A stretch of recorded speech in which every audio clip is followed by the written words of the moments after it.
Yep. They do. There we go. Have you seen her? Seen this? We do.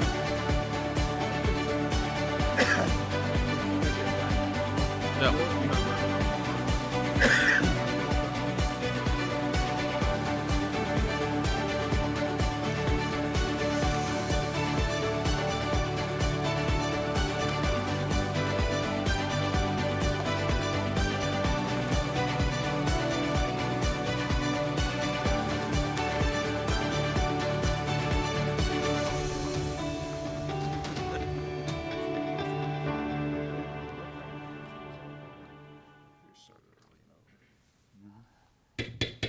Calling to order the Municipality of Monroeville's Capital Improvement Program budget hearing. It is May 12th, 2022, approximately 6:30 p.m.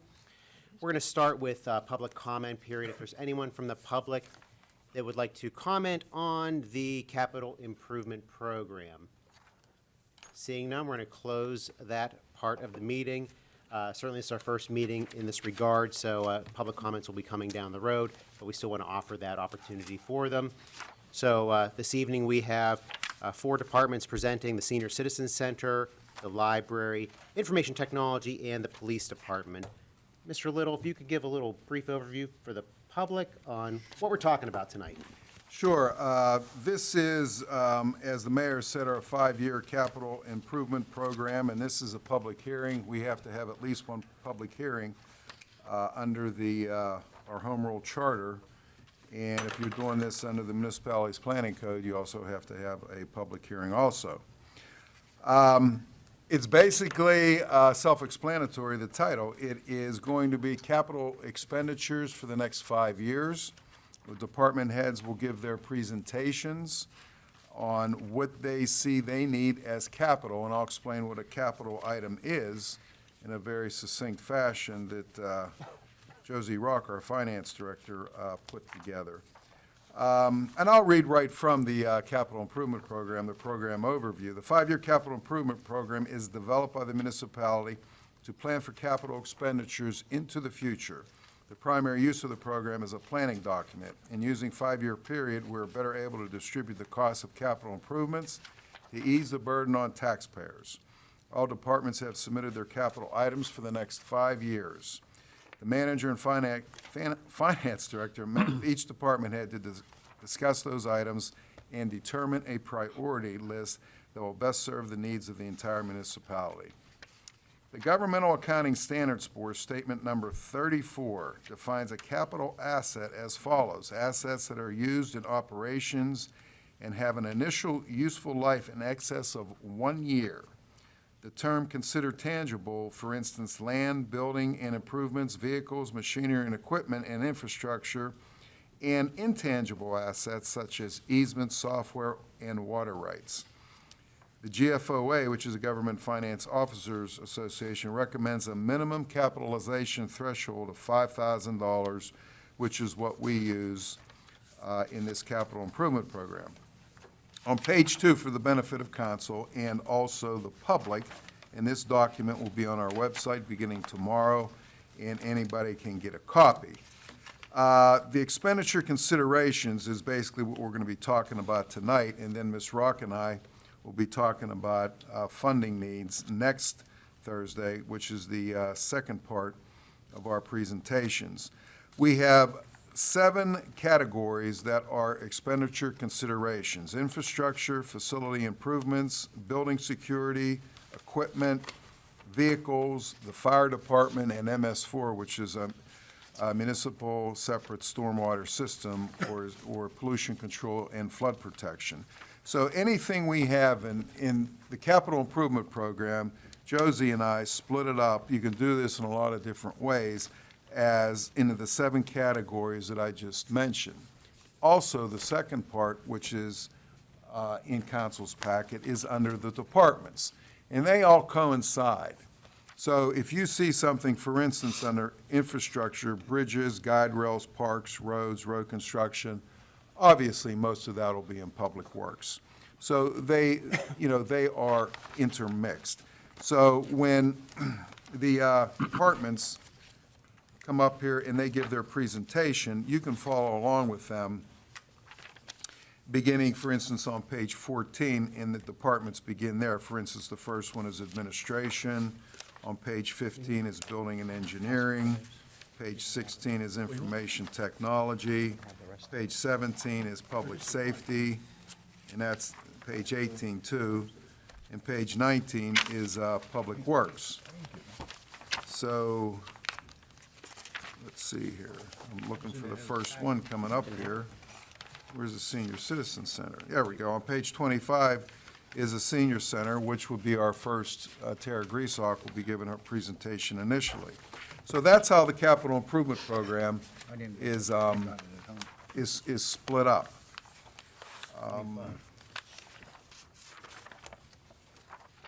Let's see. On page 4, as I just mentioned, it's an A category, the 7, and then under the departments, each of the departments. So that's how your capital improvement program is split up. On page 5 is talking about funding considerations, which I just mentioned, and Josie Rock and I will talk about that at the end of the public hearing next Thursday. Page 6 is a summary of all departments combined for the next 5 years. Starting with this year, 2022. The reason why we kept 2022 is because we have already expended some capital items this year. So those items that the department heads or myself or Josie will say, during the course of the conversation, we will say whether or not we've already expended those items. It goes from 2022, obviously, through 2026. It's 5 years, and you can see the total of the 5-year is approximately $27 million. Now, we don't have a total funding in our coffers at this time, nor it's up to council to make policy decisions on whether or not we're going to purchase everything or have the programs that all the department heads want. And that's what these public hearings are all about, and even for the public to weigh in either at this meeting or an email to me, they can weigh in. So if you're watching out in TV land, if you want to send me an email, if you're watching this on video tomorrow, please do. So I'm not going to go through all of the particulars, the details of the summary. It's very self-explanatory on, what the aggregate is of the expenses and the revenues. So if nobody has any questions on what I've just mentioned, I'll turn it back over to the mayor. Very good, Tim, thank you. And then just for a little more information, as far as, I know it's council's discretion, but what are your hopes from a management perspective of when this should be approved? Well, under the Home Rule Charter, we should, and we haven't, because the pandemic has been one holdup, because we put a moratorium on all large capital items unless we definitely need them. For instance, you need police cars, you need salt trucks, you have to run a municipality.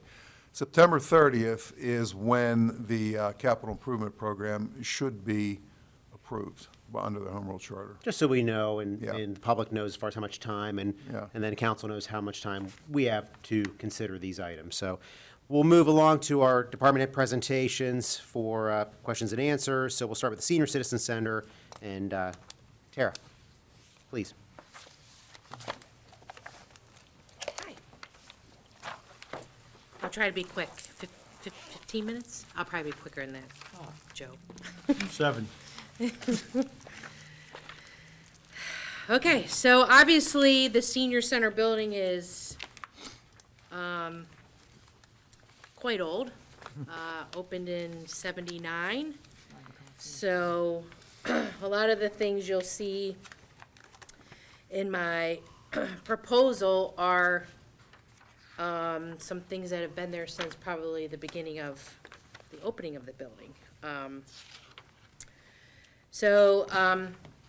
I basically have them listed on the list from kind of what's a priority down to a necessity. So what's top of the list? Roof repair is definitely on the top of our list. Last week, we definitely had buckets, several buckets throughout our center when we had the heavy rainstorms. We do have a flat roof, as do most of the municipal buildings. which requires us to do, what we're supposed to do is a tar and seal on the roof probably every 2 to 3 years. We have not done that in probably 7 or 8 years. What we're doing now is just, we see a leak, we try to go up there and fix the area where the leak is. A lot of times you're guessing, can't get up there when it's raining, you have to wait till it dries. So, a lot of times it's a guessing game a couple times through numerous rainstorms to find it.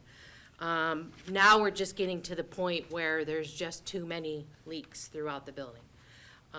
Just on, I think it was last Thursday, I had to cut my exercise class down by 3 spots just because the leak was right in the middle of the classroom space.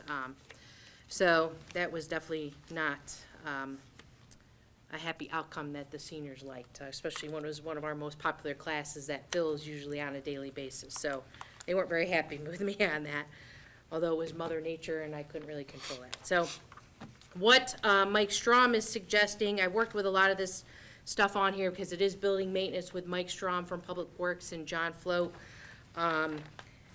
They recently just did a spray coat covering on the animal shelter building, and they were very pleased with the outcome of that. It has a much longer term life on it. So that is the recommendation that Mike Strom is suggesting for our building. It's a complete spray coat of sealer on top of the roof. And that, you can see the price for that would be $120. Now, this is also quotes that we've gotten within, the past couple months. We obviously know the way our economy is and how inflation is, so that has not been put into consideration, like what would happen by the end of the year or into next year, but that'll give you a basic idea of what it would cost. Any questions on that? Okay, so the next big ticket, obviously, is our heating and cooling units. Those are original to the building, other than the one in the, when we had the addition built in 2008. All the other ones are over 25-plus years old. Surprisingly, though, the one in the fitness area is in just as bad shape as the older ones, because things just aren't made the way they were. This is probably the most pressing area as far as I'm concerned. Mike Strom and John Flo. I actually just had a conversation with John today. The compressors for all of those units are no longer available. We have train units up there, they are no longer available. So that's basically the heart of your unit. So if any one of those were to go at any given time, we have no replacement for that. Several of the other parts are no longer available. Another big factor is Freon. Freon is very limited. He is only allowed to buy a certain amount per year, which he has already purchased. How long that lasts, we really don't know, but just that one small container that he got was $2,100. So new system would not be Freon based, so we wouldn't have that concern. So basically, we're just trying to baby it as long as we can. But like I said, if one of them were to lose the compressor, we're kind of in some trouble. We do have 11, just so you know, we do have 11 units on that building. So when we did get this quoted, it was about 175. He did say there was an increase by 25% May 1st, so you're looking more over about 220,000. That's currently. In the fall, next year, we really don't know what that increase will be. John's other concern is demand. It's gonna get extremely hard, he feels, if we wait into next year, to actually get these. just at the way that things are being produced all across the world.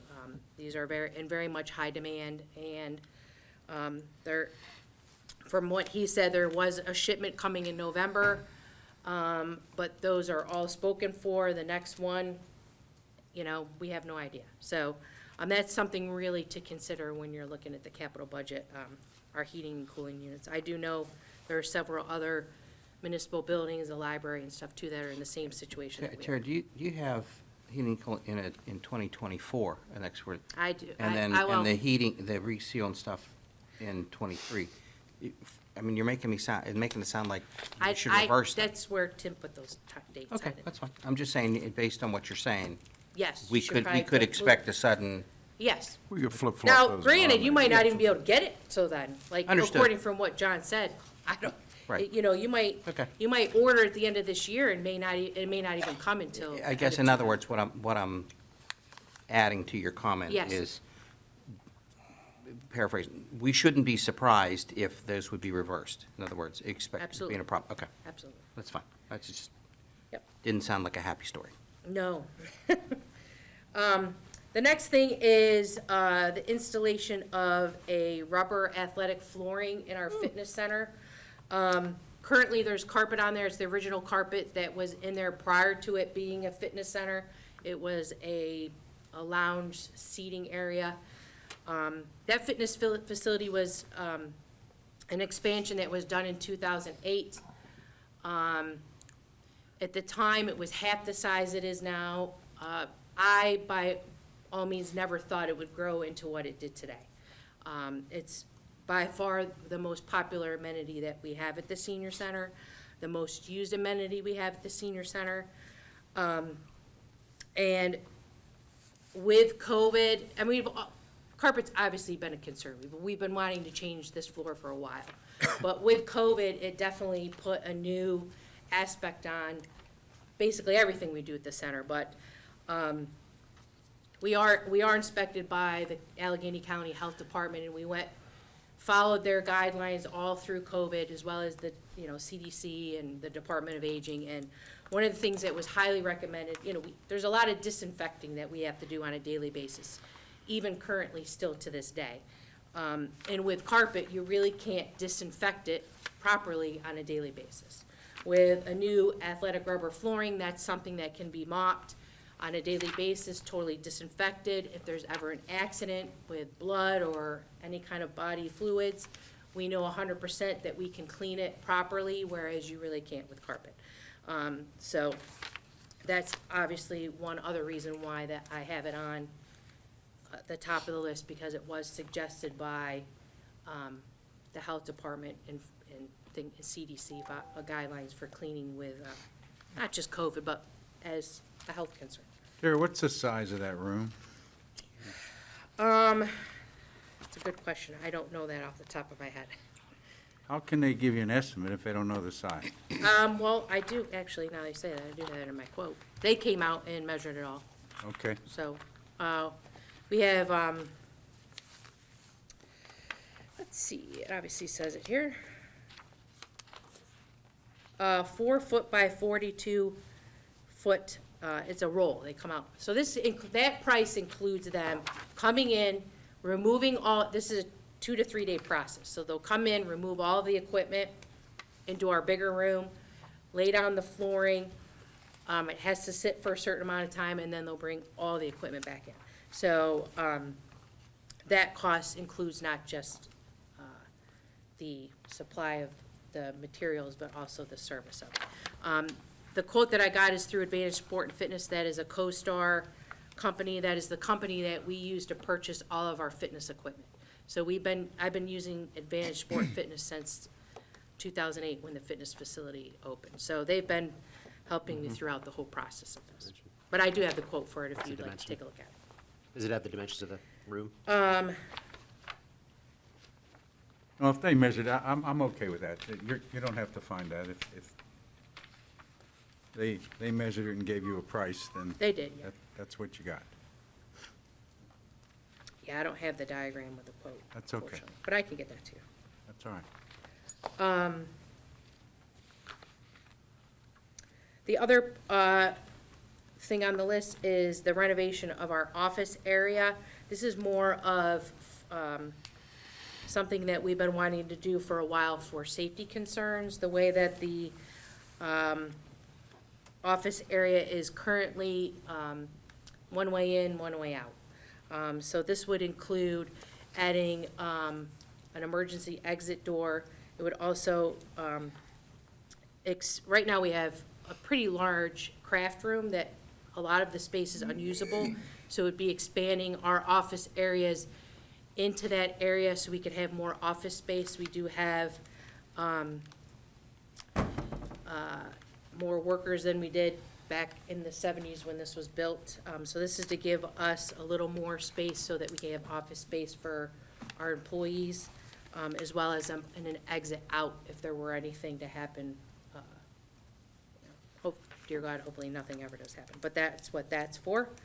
Remodel of that we did have somebody come out to all the municipal buildings, one that came out to ours to do a safety analysis. That was one of his suggestions, was to obviously make. I was gonna say, I That's thought, in the state police. yeah, I Yes. think that's in, yeah, that's in the That was it. document. You Yep. guys haven't, I'll have to Yeah. get you that. Another thing, the large room remodel that also is based on what that assessment was for the safety.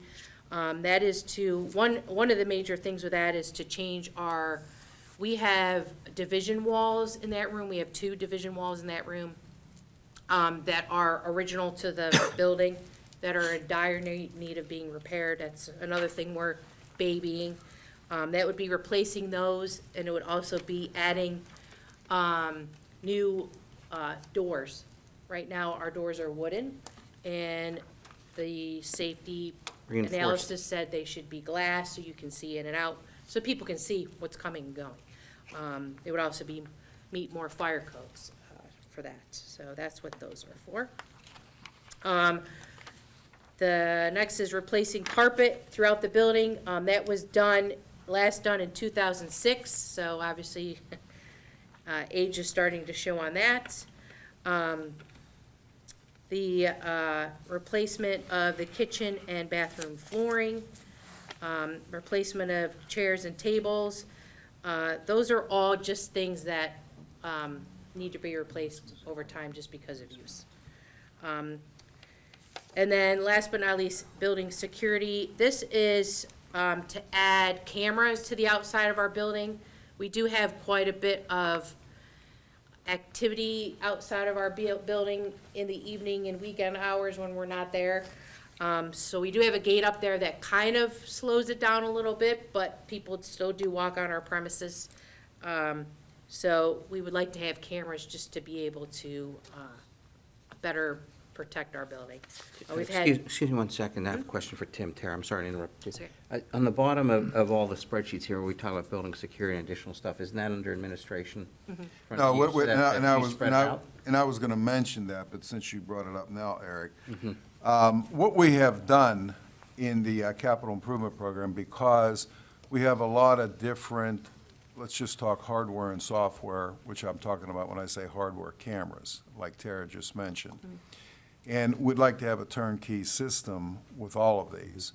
So what I have asked Tina, who's sitting out there, to do is, she's the one, the point person on that, and you can say Doug Core, Chief of Police, is more the conceptual program, because he knows about those types of things, and so do you. But Tina's the one from a nuts and bolts putting it together. That's why we have a tab, security. So we don't, and that's why you'll see at the bottom of each one, building security. And then, as I mentioned before, under the beginning of the capital, when we have categories, it's under building security instead of having them all in each department, because we want to have a turnkey system. So in other words, I mean, even to the department heads coming in, this is a fait accompli of what it is in the bottom. This is divided up across. Yeah, I mean, now, There- Yeah, the cost, you Yeah, know, cost is obviously divided across change. your different departments as opposed to one or the other. In other words, it's not really debatable. It's kind of, this is what their portion of the. Yeah, for instance, like Tara's talking about cameras at the Senior Citizen Center. We need upgrades, cameras around this building. Hopefully, they're all going to be the same, and that's just. Right. But would it be Actually- a situation where if the senior center needed 10 cameras, the municipal building needed 20 cameras, are we buying them all, obviously one system? Right. Can All in I- one shot, and then dividing Yeah. up, then dividing up the cost accordingly? Yeah. Is that how that would be done? Yeah, if you look, I'm just reference, if you want to look on page 9. That's basically, like Tim said, we separated the Right. Okay. building security, and those are the 4 areas that need it. And, you know, Tim, this is probably most of it based upon that analysis we had done, That's correct? correct. Right. That's, I mean, that's consistent with you. In other words, Terry, I don't even think the department heads have to take the grief of explaining that portion of the bottom part for those buildings too, so. Right, it's just, That's just it's divided part of the up between whole them, so. thing, so. That's fine. Terry, Did you have any, quick question. The fitness flooring, you have $50,000. The carpeting, you have $50,000. Have you looked at one person doing both of that? Have you gotten bids for both of those, or? Yes, we've gotten bids. The athletic flooring, like I said, was Advantage Sport Fitness. The carpet was done by Mike Adams, or Mike, I keep saying it, Mike Strong. Sorry, Mike. If one Too many mics. If one firm had both of those, would we get less than what we have there? Well, I think or- the athletic flooring is not anywhere near the same kind of installation as a carpet. And that's So a- that right. that's specialty Is done. that also in the CoStar's purchase? Is that coming to that same, The the athletic flooring, is that? coming- Yes, yes. So those are also Those are CoStar's, CoStar yeah, rates. state, on the state The contract. carpet doesn't. Is The that, carpets was a quote that was given by Mike Strong. now, would that be Public Works putting that carpet in? Or is that an outside company? That would be an outside company Outside, be doing an that. outside company. Yeah. And- That's and that's that- a huge building for them to be And anything over, I think it's 21,900, anything over whatever the threshold is, when we come to do this, if we're talking about carpeting and we do it, if it's not a CoStar's, and for the benefit of the public, what CoStar's is, it's kind of like the state contract. If the state has a contract, for instance, for vehicles, you can piggyback, it's called piggybacking on top of that, where you don't have to go out for bid. Well, about 20 years ago, if not longer, the state decided to go to scores, hundreds of vendors, and ask them, give us your best price for whatever product you have, let's say carpeting, for instance. So when somebody says, are they on the CoStar's, that's what a department head or me or one of the council members up here is talking about. It's the term that the state has given where vendors have given their best price. Now, with that being said, everybody that is in administration of local government, they know that, for instance, you could call that vendor up and actually negotiate with that vendor to get a lower price. And just because it's on CoStar's in a lot of cases, you may even be able to get a lower price elsewhere. But from a legal perspective, you don't have to bid it out if it's on CoStar's. The other That's thing just too an is I have explanation. the rubber flooring this year, and I don't have the carpet to 2005. But, So they're two totally different years. yeah, but also the main thing is that rubber flooring, that's It's a special- specialized, It's a big through a project. fitness not 2005? 2025. 25. I have 25. 2025. Okay. The one thing that is not on here that we forgot to add was the power backup system for 9,000. That should be, I just noticed that on my other. It's on there. It's on Is there. it We have it there? on here. Where- Yeah, but Yeah, at the very ours. bottom. I must Yeah, have I a got it. different list. Fourth up. It's an emergency. 9,000. Oh, I was just okay. gonna ask, is So that's basically, we had a power surge that happened, and we had quite a lot of damage from that. We lost a couple pieces of a fitness equipment from that. We lost an entire sound system from that, a server from that. We're still seeing the effects from it. So this, we did do some surge protection throughout all the fitness area for the sound. The sound system actually had a surge protector, a pretty extravagant surge protector, and it still blew through that. So this would be an actual backup in our electrical room with the electrical boxes. So it kind of double protects everything, because you'd have that, and then at each individual area, each individual treadmill, bike, sound system, computer server, there's also surgers there. What that was- happened with the fitness equipment, there were surgers there too, but it actually went through the cable line into the pieces of equipment and blew it up that way.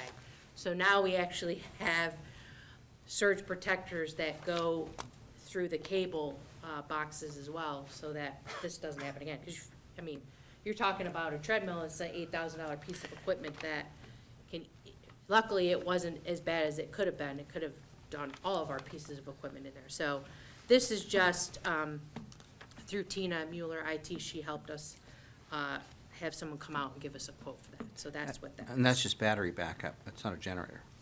Well, Battery we do back- have a generator Surge at, protection.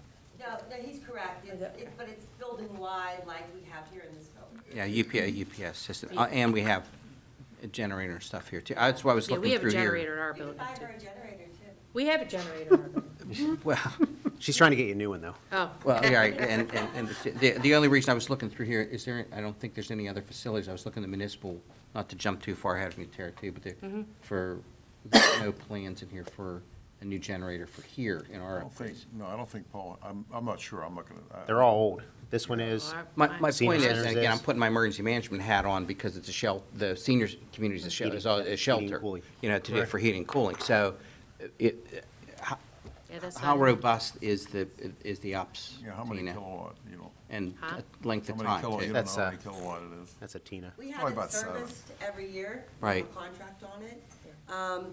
They have been telling us that maybe we want to think about, getting new batteries for the whole reconditioning. We've kind of been pushing Right. that down the road.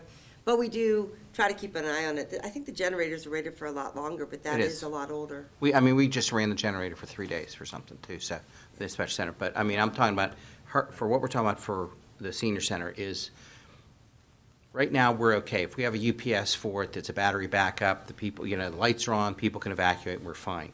But, sorry, Jared. But, sorry, poor Jared. You're gonna get a lightning bolt. I'm gonna get my own lightning bolt, yeah, from Jared through the mic. My concern is how big is the UPS that we were talking about for them, for how long it would last? I don't remember what See, the well, if wattage we- was or anything, but we did have the people that Yeah, service our UPS here, our building-wide Yeah, yeah, UPS, yeah. quote one that was appropriate for her building.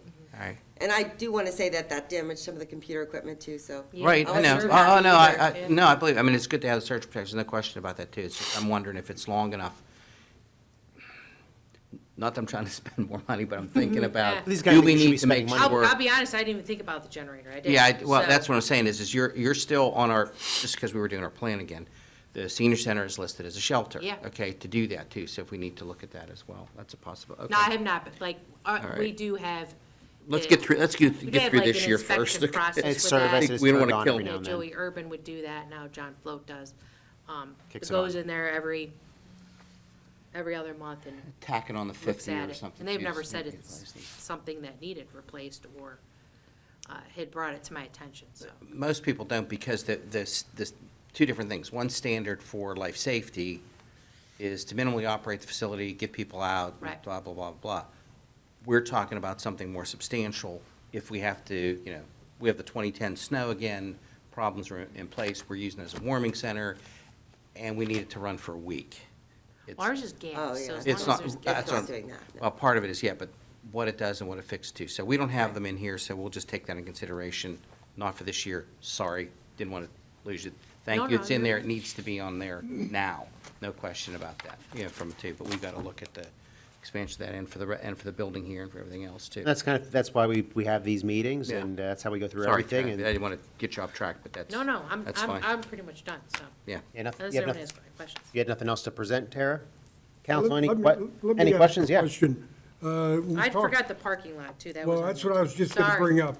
Okay, on this parking lot, to reseal the parking lot, $75,000, that parking lot, at least 10 years over life. It's shot. Yep. And to seal it, the sealer would last about a week maybe. The parking lot's shot, and we have to consider paving all of it or maybe at least the front of it. Tara and I went out and looked at it. It lifts, and at my age, I can trip over a pencil line. So if that asphalt just moves an eighth of an inch, them seniors can trip over that, and we don't need liability. So we need to consider even this year getting some pavement done there, because to spend $75 is Well, still, would be a waste of money. This quote is just to add the additional spots and then reseal. Yeah.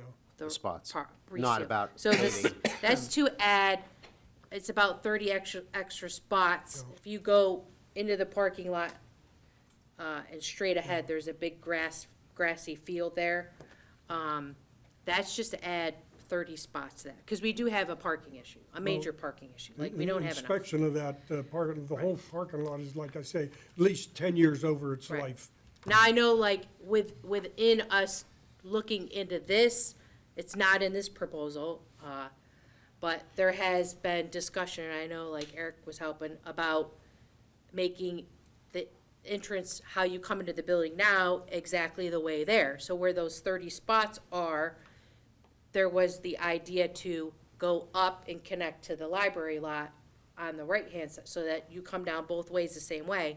That way you can exit my building going up towards the library, or the other ones can Yeah. go around and exit the other way. And that'll It happen also probably a little helps further, with, yeah, but- if we were to do that, I know the library has that project in that same area that would also add additional parking for their project, in the back of their building that they're, Right.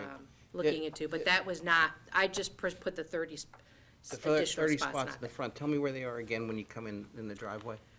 If you were to come in the driveway, you just go straight, and you'd Past run the- into a Going big, towards with the entrance, the one. Past the front entrance. Past the Drive front on, entrance. drive by. Side, okay. before you turn to go Like around the towards building. 48. It's that big grassy knoll. And that's. Beside the just- barn. beside the Beside shed. the barn, the Yeah, shed. because the property line's tight over there. Yeah, I know that's one reason why I wasn't in here, because there was a question Come up about over there, you'd have to grade Yep. that who all owns out. some of the Right, right, property. right, okay, right. Piece. So that's why I did not add it, because we were still looking into property ownership on that hillside and things like that. Right, so that part is finished, so, but back to Bob's point, is it, this year, what you put in here is for the existing space, lines, reseal, coat, the stuff that's on there? No, No. this has nothing to do with, Okay. this was presented, this budget was done before the issue showed up of the cracking in our current pump. So, right towards the end of winter, I noticed there's a severe crack It's that heaving. was heaving pretty high, right across all the handicap spots at the front of the building. And then also, there's another not as bad crack down the middle it's all in the front, of the parking lot. So, obviously, I did bring that to Tim's attention and Public Works' attention, Hugus and Bob Williams' attention.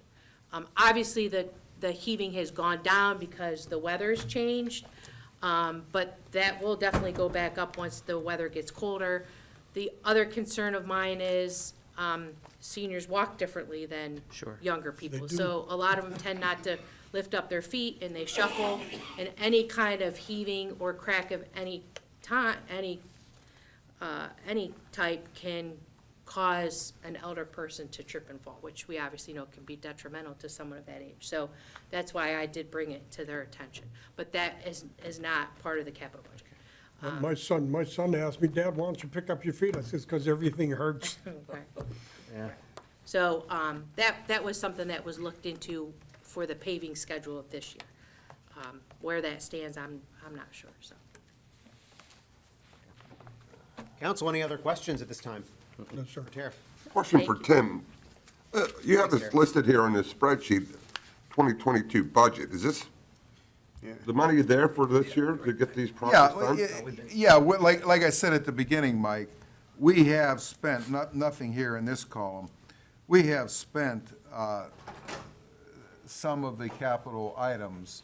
And the thing is, I'm thinking about maybe when we get to, well, for instance, when Doug comes in, the police car for 2022, which actually have come in, I just okayed the. But in other words, the roof is getting repaired this year?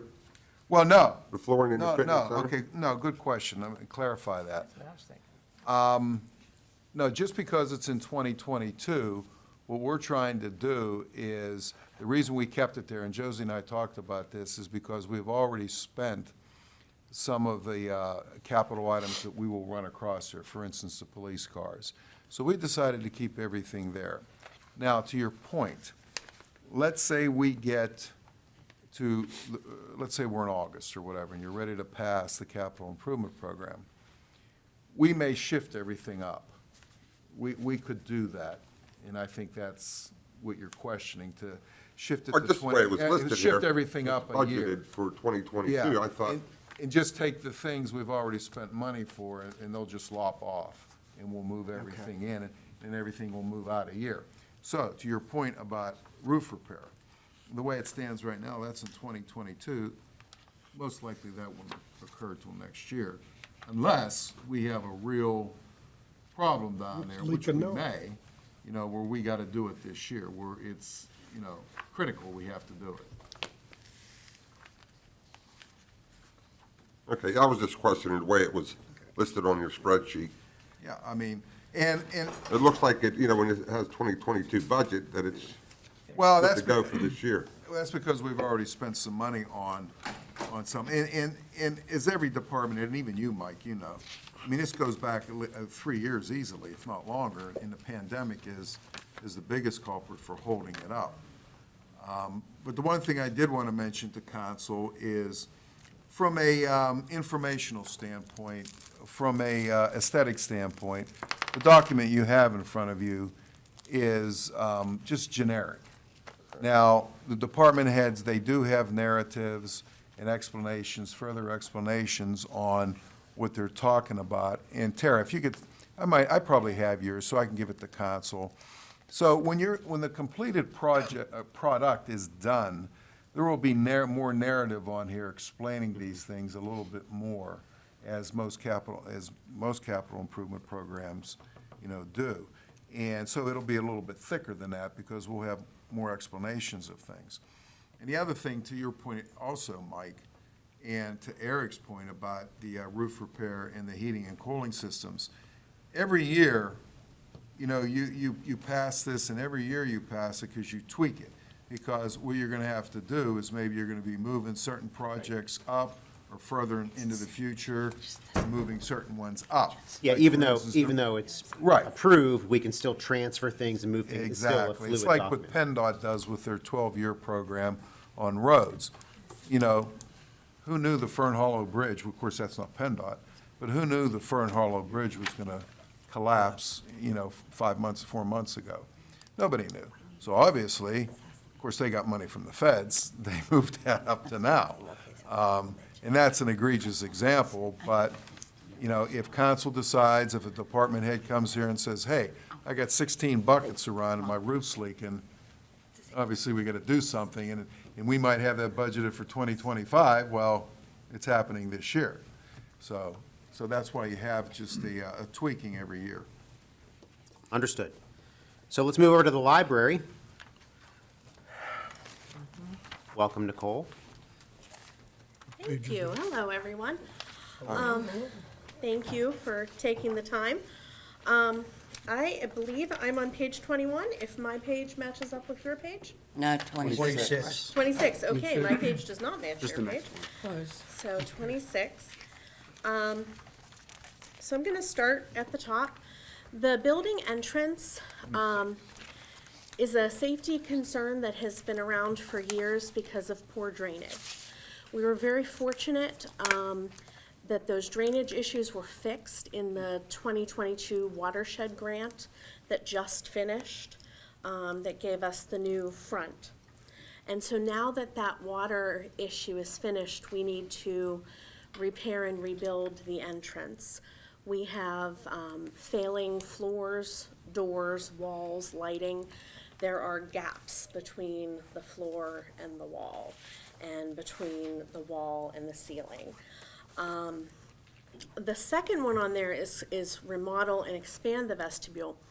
While we're working on the vestibule and blocking the front entrance of the library, it would be a great idea to take that opportunity to expand the vestibule, because it would allow us to become a true 24/7 accessible library without adding additional staff.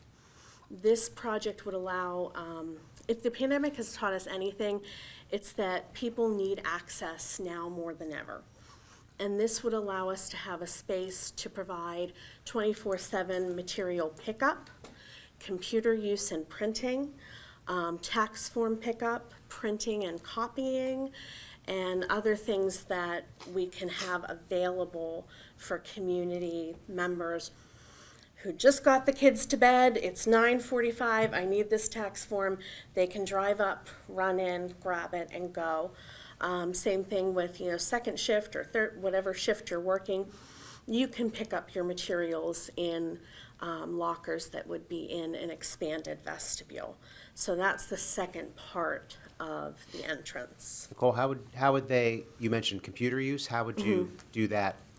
Like, It probably would only be it would be for about a 15-minute limit if you need to use it really quick to print out something important. so would there be a staff person there?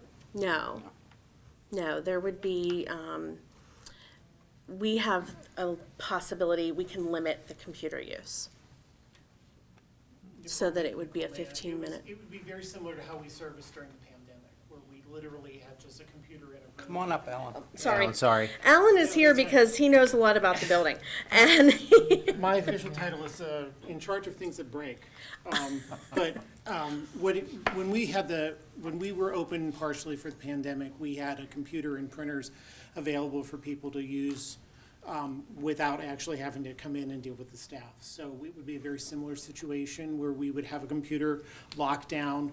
Yeah, we'd run some risk of, potential vandalism, but that's also hopefully something with the safety, which is another line item in the budget where we would be able to have that monitored. Okay. The whole idea is basically to expand the lobby, which, we call it the vestibule. It's that little airlock right outside of the building.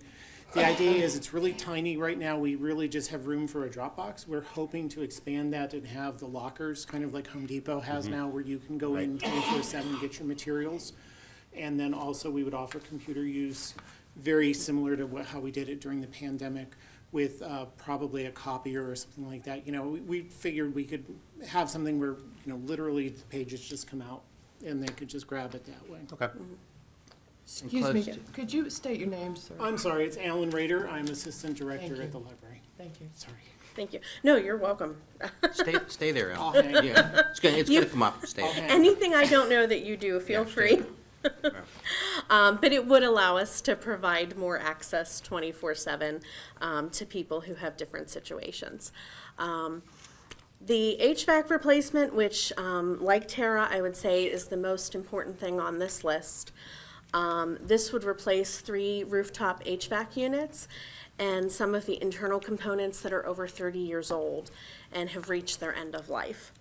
We learned the hard way in October of 2019, if one unit breaks down, we have to close at least part of the building. The children's room reached over 95 degrees inside, and that was in October when a single unit was offline. And it's important to note that the replacement refrigerant and the parts are becoming more difficult and expensive to maintain, beyond even the current supply chain issues. It's preventative, it allows us to keep the doors open. If we wait for something to break instead of planning it, we may run into not being able to get the rooftop units, things like that. And it would be more efficient than what we have right now. And these units are just on their last legs. Quick question. Yes. Nicole too, and then Bob probably same out to it. If I'm not mistaken, there was baling wire and chewing gum and things like that to hold it together for a period of time. It looks like it's here, it's in 2023. Isn't it, why isn't it now in the 22, in the column I have? We, honestly, we didn't put these in columns. Oh, okay, that's We- fine. I mean, it was. So I would, if it's possible in 22, The reason is I just wrote down, we have other ones in and across the budget, Tim, maybe it's just the way it's written, so, because there's, Well, in 22, 23, and 22, we have, between the senior center there and then the animal shelter, the municipal building. I mean, should we get them all out of the way once, or? well, yeah, I mean, it's a matter of expenses and making expenses kind of the same as much as you can and still having priorities each year. I mean, you might have $1 million, and I'm just using figures, $1 million one year. You don't want to make $5 million one year and $1 million the next year, so you kind of like tried to balance things out. But if we're talking about like HVAC units, you know, we're talking, how many units does your building have about? We have 3 upstairs that And are one just for downstairs. AC Yeah, units for the, thirds of the building, and then we have, fortunately, the one in the large unit for the lower is Level. new. Yes, That was it about died circa in, 2019. But I mean, as far as maybe Right. group pricing of getting both buildings. That would be amazing, because right now I think ours is through an independent, ours Right. is through a different contractor. Because then part of that was also you're looking for additional grant funding and Yes. some Well, other the- stuff to do that. in general, whatever can be committed to on the capital in one block, if we know about it, we can apply for a keystone and get a dollar-to-dollar match to improve some of the other things in the building that are not in the capital, such as the bathrooms, the newest of which were done in 2008, and they're all outdated. But even on HAC, though, with the Keystone Grant application, if we did move it to 22, is it sufficient time, or is it better to target 23 in the grant possibility? Because it's May. 22 is not enough time for the keystone. Okay, I But mean, that's fine. 23 would be. But, I mean, it doesn't have to be that particular, it's whatever we can pull together, we can apply for a dollar-to-dollar match. So there is an advantage for this being in 23 without it being too great of a hardship? Or are we Correct. guessing? Okay, we okay with that for now? Does that make sense too, Tim? So if we do keep that in the 23, Our HVAC system. yes, Yeah, I think we can make it through this year. okay. But do Now- we now get? that I Don't, said we should not say that out loud. Right. No, oh gosh, oh, we said it out loud, oh no. But Tim, Go ahead. Can we put this in reverse for a moment? You were talking about the vestibule and a 24/7 application. Has there been a study of any kind of how many people would benefit from that? How do we know that? We know that people have benefited from it in other areas, and we know that people come at all times of night to drop But things the off. COVID usage too. COVID usage was a big indicator Yeah. that people And like that's what we the kind of drop-off pickup model, Yeah. where they don't have to interact necessarily, and they can just run in and run out. Because numbers stayed up during COVID Yes. usage with limited access too, so they were. But we have no statistics at all. No, you do for time, we don't have them here, but there's statistics of COVID use when you were closed for. Oh, yes, yes. So could we summarize some of that as well to further back up the use for what you're Well, asking? I mean, to justify Yeah, the yeah. cost for that, Yeah.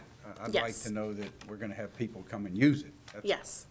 And We- most of this information can probably be brought up online at home and printed. Not far as everyone has that access. And that's one of the things we learned during the pandemic. There are a lot more people than you would think who don't have that access. Two people, I stopped on the way here just now to drop off my overdue book. And, no, they were helping, no fines, that's why we don't have fines. For people like me, yeah. No, but Bob, to that point, I'm kind of surprised with it too, but there were 3 people, they were helping, guy like, hey, I need to try to figure out how to do this, it was an employment thing or something. Got 2 guys were standing there right before it too. are there other libraries in the Carnegie system that have like something similar, 24-hour access, have computers that people can just go in and without any supervision and that they're all by themselves? Yeah, Yeah. well, certainly we're talking about 2 different things. Yeah. Mr. Williams, just so we're clear, one is the lockers for actually picking up books 24/7. And when I say books, I mean all of our materials that we have. The second one are the computer use, and honestly, as far as it goes, we're talking a very minimal expense on our part. I mean, our computers are through a different system Right. and things like that. So that is honestly it's, the room for it is what's really the expensive. And honestly, those locker systems are one of the more expensive components of these, other than the place to put it, which is a nice thing. And there are many studies, I'm sure we can find those, of how often those are actually used, because it really broadens the availability of somebody to be able to get the materials, and I'm sure we can find it for you, sir. Well, yeah, Where- I'd like to see some sort of justification. Sure. For doing that, and I'm not saying I'm against it at all. No, But, it's, you know. and it's one of those things, the nice thing about that is that is really important to us, is that it doesn't require a lot, we don't have to have a person there 24/7 to have the library Right. open 24/7, which is a really nice. You know, if someone's on their way to work at 6 o'clock in the morning and their child has been bugging them for days to pick up the Frozen books, they can stop by and pick them up on the way to work.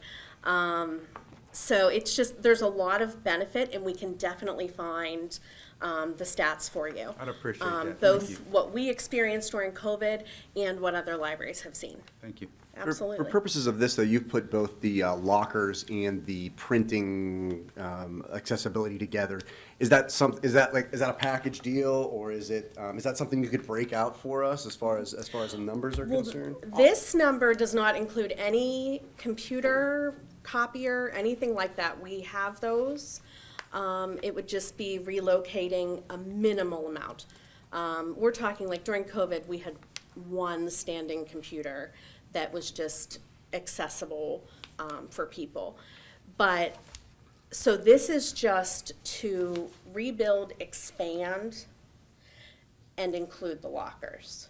So make It's really it, just the construction of the space. it's the construction of the space. That's 80% of it. Yeah, the lockers are pricey, but those are, pretty well separated out. The computers, honestly, not that they're a dime a dozen, but that's not, it's the room for them. Yeah. Is there going to be a copier, a printer, and a computer there for the public? That's our hope. That is our hope. But we can certainly, and the nice thing about it is if we have that space built, if something new comes along that we're not thinking of right now, because it hasn't been invented yet, but it's something that people can pick up and it's helpful to them, we would have space to do that. In other words, to take kiosk services of some Some type. type. Yes. Some type to go to there, so, I mean, Yes. this is the entrance, just for our references, this is the same 1965 entrance. It has not changed to this portion, the addition, even Well, it even has where the sunk. addition is.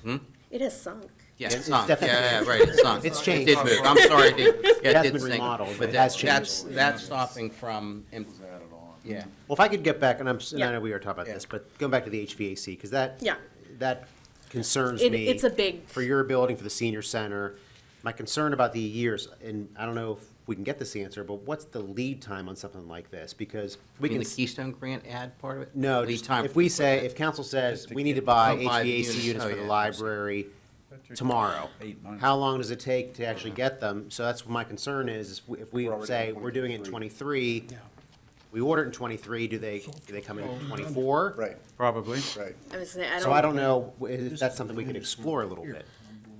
The ones for Way this back group, up is, you order something, it's been almost 6 months before you get something. If it goes Yeah. to 23. the ones for the municipal building, which we approved We should. 2 months ago. Yeah. So they won't be here. John Float, I was just talking to him about, they won't be here until the summertime, from what I understand. So at least 6 months. You're looking at 5 months, and that is really, as John was telling me, was somewhat fast, to get them in here this quickly. And just as an anecdote on, as everybody up here on this dais knows, we ordered 2 garbage trucks, 2 salt trucks, and that was 6 months ago. They won't be here, maybe, if we're lucky, next January or February. So, Mr. Little, so with the HVAC units for the municipal building, we ordered them 2 months ago. I know we approved the money, but did any money go out yet? No, no. It won't be until it's completed. We might have had some kind of deposit. So that's the kind of things I think I mean, I know we're still early on in this situation, but I think it might be something we need to consider, that maybe we need to order these things. Yeah, the money's, we're not writing the check right now, but we need to get this going because we don't need a compressor to go, and now the building's shut down, or the senior center's shut down, and so that's something we gotta look at. Well, and you're looking at 6 to 8 months delivery time on things, and then you're looking at putting it in. Installation, absolutely. So, you got more time, so. I mean, we're Yeah, looking You're at. right. Just a quick, sorry, Nicole. It's okay. But there's just a quick look through this page right now. I came to over 20 units, 20 HVAC units total, given the 14 or 15 that are in place for the, how many's on the, Joe? 14 on this building, 11 with senior citizen, 3 for them. 28. Yeah, it'd be great if at least we could share a crane with, Yeah, the crane's very expensive. crane rental. They are with expensive. the- Yeah, bring it up. with the Yeah, I senior was thinking, center. that's You know, part of I'm- it. I'm And then you, not really that'll kidding give, about that. No, there was a piece Park we in the had to middle. replace a few years ago, and the most expensive part was the crane. right, when they did the other one, Yeah. too, so, okay. Very good. So I'm sorry, we No, it's belabored okay. that a little bit. Nicole. And don't, keep the Keystone ability in mind, Right. but don't Count on it. count on it and don't tie it. Don't be scared If of it's, if it's more important that we're not gonna get it here quickly enough if we wait, then we can tie it to something else. So, just Thank you. keep that in mind. We can. It's we always can- one of the, just to let council know, that's always one of the vagaries of capital improvement program. All of a sudden, you can apply for a grant and you get it, which you didn't expect, and then the other way around, so your funding and your expenditures or programs get pushed back or moved up because of grants. So, so that's with the vestibule and the HVAC. The sidewalks and lighting, the sidewalks are very important. We are very fortunate because of the project that was done through the watershed grant, that the front sidewalk is beautiful. But the sidewalk around the rest of the building, including the 2 staircases, are problematic. Now, Public Works did a great job of patching them up. I think it was last year. So it is not an immediate safety concern, but it is we live in Pennsylvania, it will be a safety concern again, in a year or 2.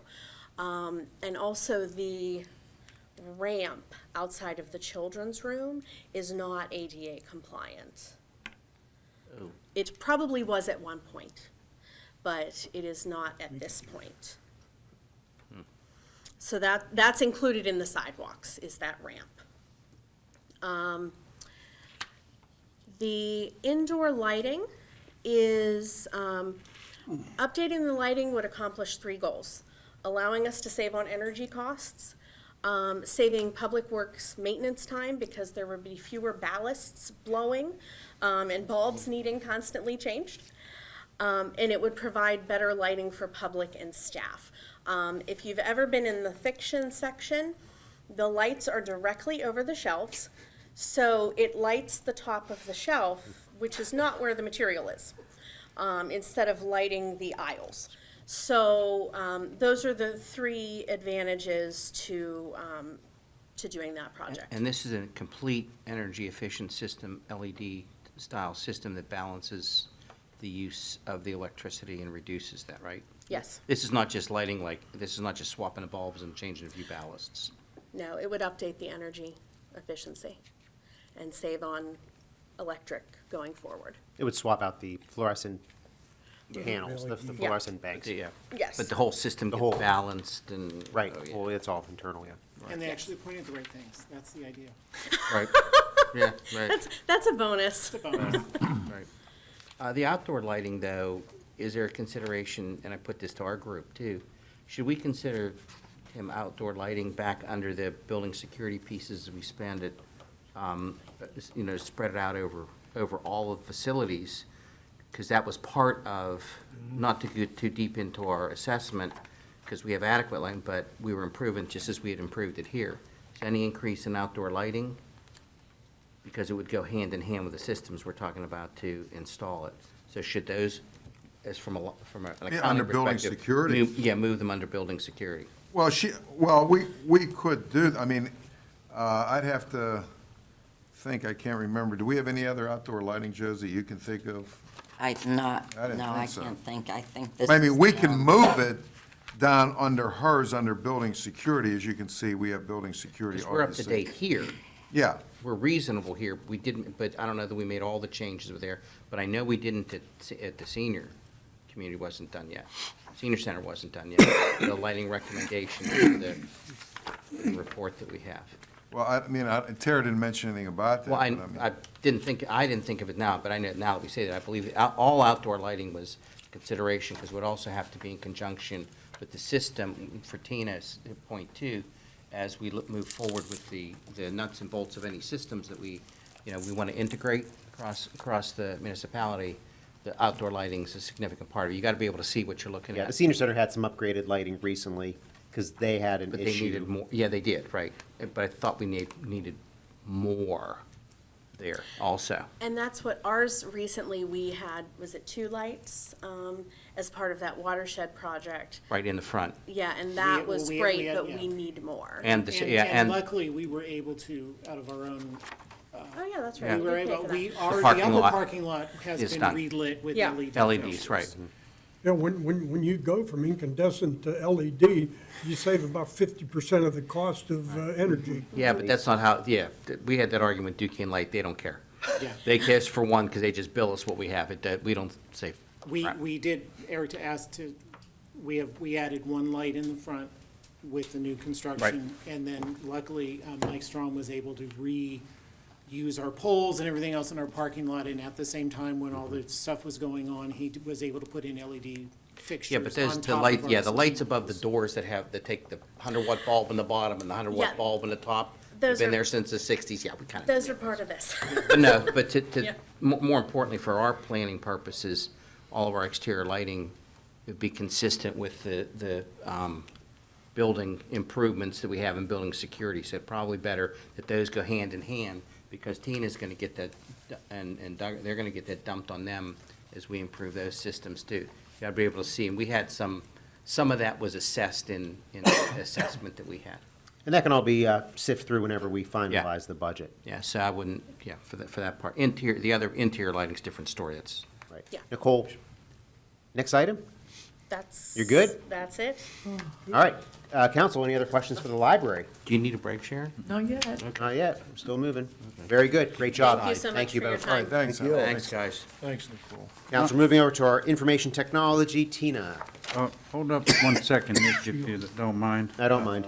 15. We're talking electricity. Are we looking to the future to put in any 16? stands for vehicles that pull up to our facilities? No, Should we? go to John Eagle. I'm just saying, it's the way of the future. Well, Are you know what, we- let's double check too. In our vehicle purchases, there are the hybrids that we have moving in the police department, and I forgot if there's any hybrid vehicles in Public Works.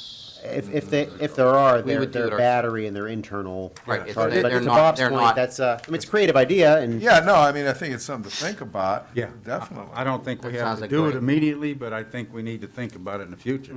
Well, Well, I mean, there's a cost. Grant for it. For people that plug their car in, the Giant Eagle, it's not free. Yeah. Right. Are they I going mean, to? It could be the that same long? at our facilities. They're not gonna be here So, that long. I mean, Grant fund, well, you know what, that sounds a dandy grant project to work on. absolutely. Do that Good too. job. And it could be, especially like library and senior center, a place where there are residents, or even maybe a park where residents are going there, parking their cars, and they're doing an activity that they can charge while they're there.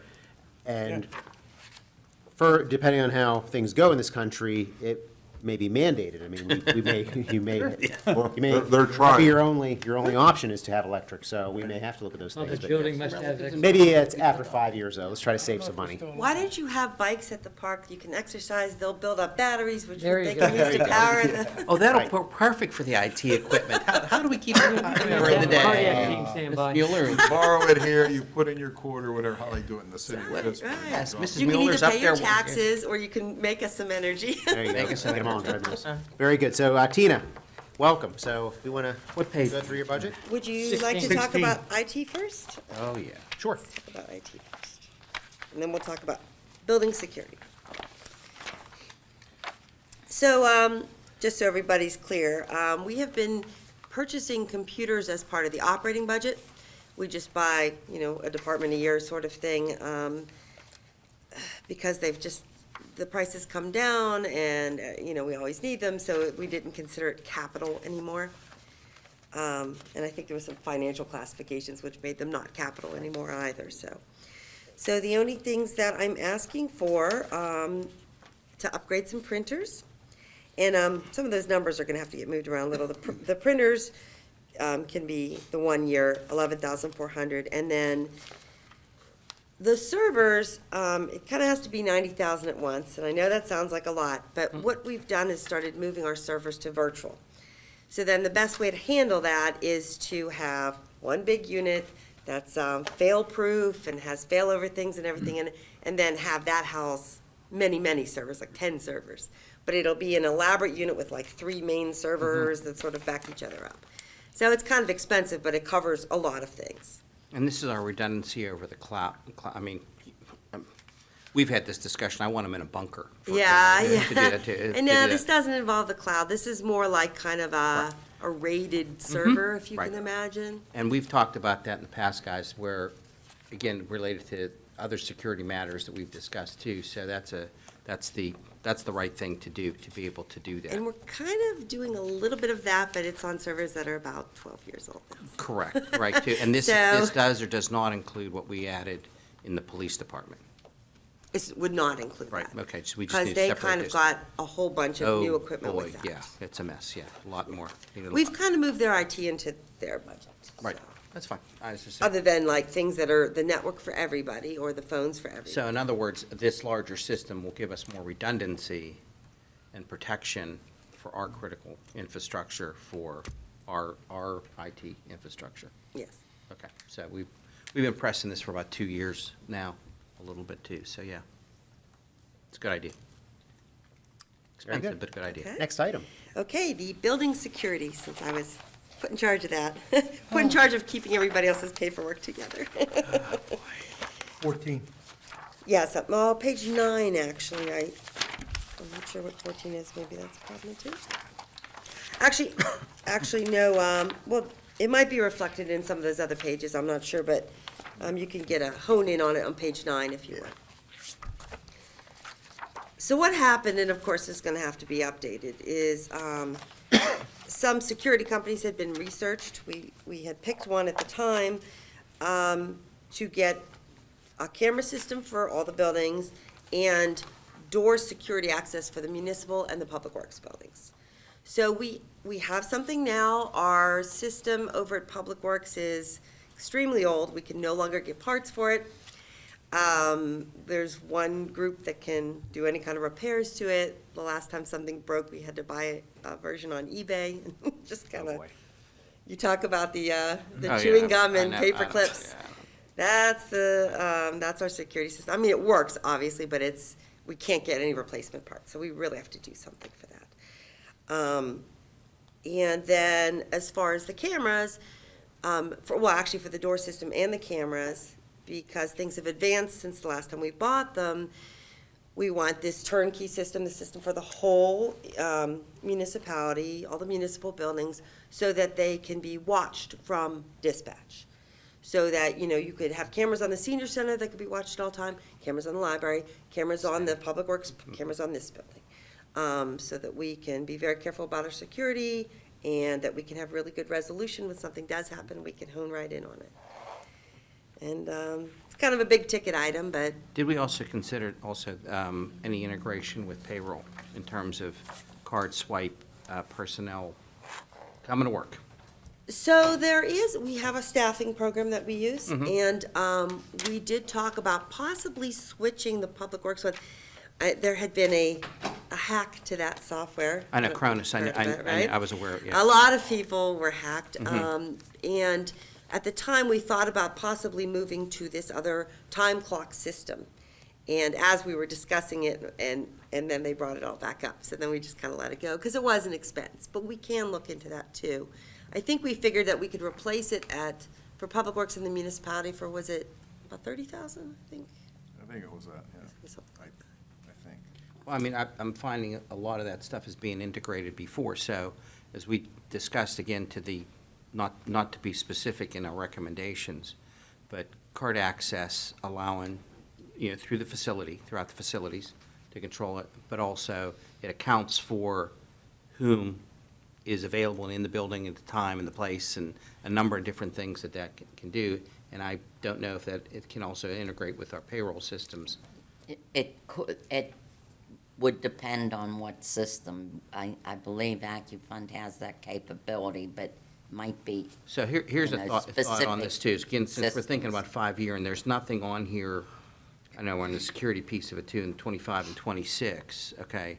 But to consider. And that's just how it got divided out. Understood, yeah. But I mean, as we consider moving forward, leave the architecture open up to continue to gradually implement that part of it, but so that we don't want to get something now that in 2 or 3 years we can't add to that. We that could, part. but you might want to, consider that. The Okay. people that used Kronos, and then when it went down, they were down in all kinds of ways. They couldn't account for nurses coming. Oh, I It was was in a the middle big of it, mess. yeah. So I kind of actually like that we have our staffing program and we have our payroll. And our staffing program exports information to the payroll, but we weren't completely down. If one's down, the Well, I don't know other's if we had this operational. conversation up, but those that were successful with Kronos, okay, were because they housed them on their internal servers first. So the system still continued to work. So back to your original idea, the server. And we that did you- have it housed here once, and then we And put then it it in went the away, cloud. right, so we did have this conversation then. So there are pros Is and that a cons. consideration in the size of the server you talked about earlier? So we don't have that problem again. I mean, it was a little bit, I know the police department and everybody else was doing stuff by hand, and did okay. It would add a little more money to that server. We'd have to get more hard drive space for it. It may be more memory, like that kind of things, but I don't know that it would change the plan significantly. Okay, so Josie, does that help too? I mean, in the payroll side of it, if we move some of that back in, this is the time to talk about it in terms of that server space. From an operational standpoint, if we're gonna add to it. Yeah, I'd have to check with AccuFund. Yeah, so why don't we work on that as another alternative for addition for the first part of that, for the size of the server too, and then consider, as we do with the security now that you have that on your shoulder, you're coordinating that too, the idea of the integration of the accountability system using the card access, switch to do that. I mean, it's a real paradigm change for us, because even like those of us, we come in the building, now we come in, we use a key fob system.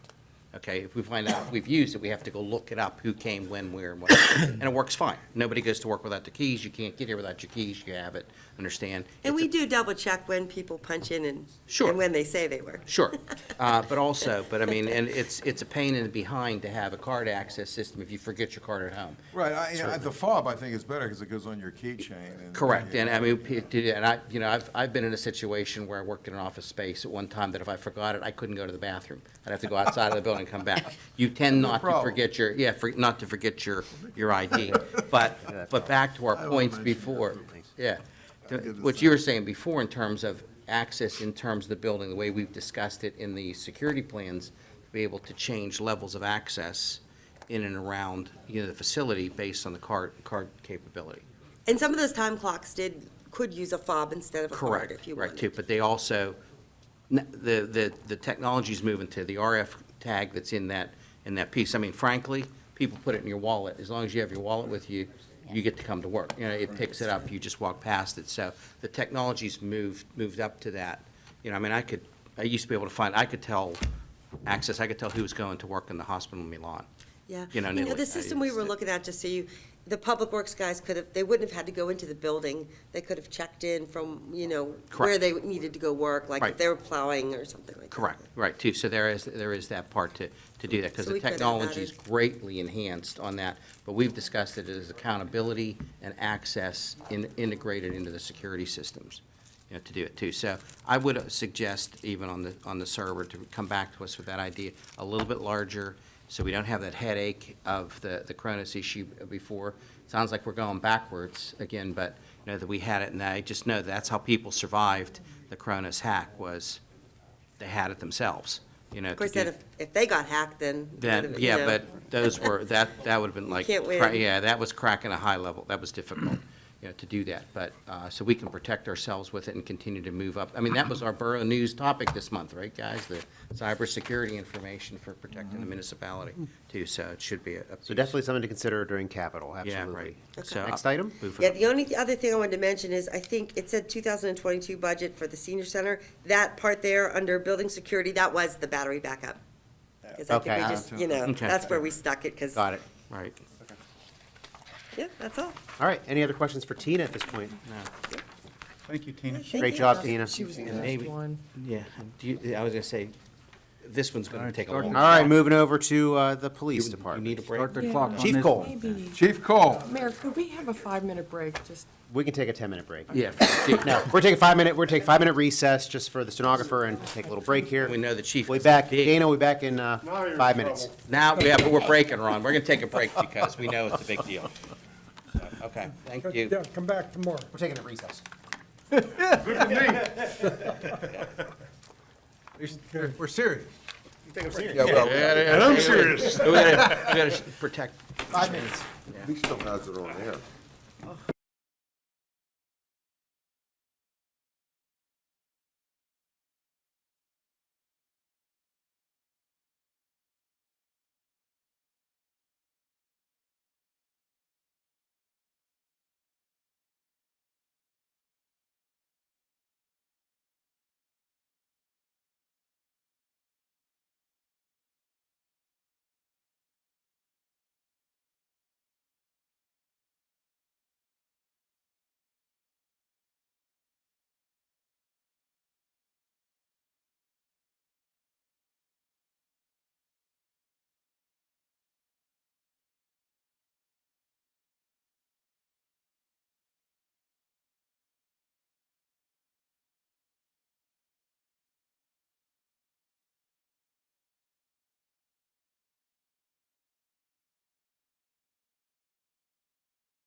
spreadsheet's like 17. I started looking at it, like, Look at it. I looked at it, I tabbed them all. Okay, this meeting is out of recess and back in session. We are at the Capital Improvement Program budget hearing of May 12th, 2022. Currently, it's approximately 8 o'clock, and now we're over to Doug Cole, our Chief of Police, and Ron Harvey, retired from council and Monroeville resident, so I am, just want to bring council a small history lesson, and it happens to fall in Doug Cole's realm, so I asked him if I could come up and talk to you, because most of you, except for the mayor and Tim, probably wouldn't know this. But back when the MS4 division, the stormwater management section of the Public Works was created, there was I was chairing a committee, and there was a situation with Paul Hugus saying, where are we gonna house all this? Where are we gonna put it all? And so they came up with the decision to put it at the fire training center. And that was going to require them to put in water lines, sewer lines, several trailers, fencing, equipment, vehicles, you know. And for doing that, we made an agreement that, for the firemen, that two things that they needed there was a shelter like the ones at the parks, you know, so they could have people coming out of the burn building could have a place to go take off their gear and be out of the sun, and also almost be like an extra classroom. So a pavilion, per se, we were asking Monroeville to build, because Public Works pretty much could build those.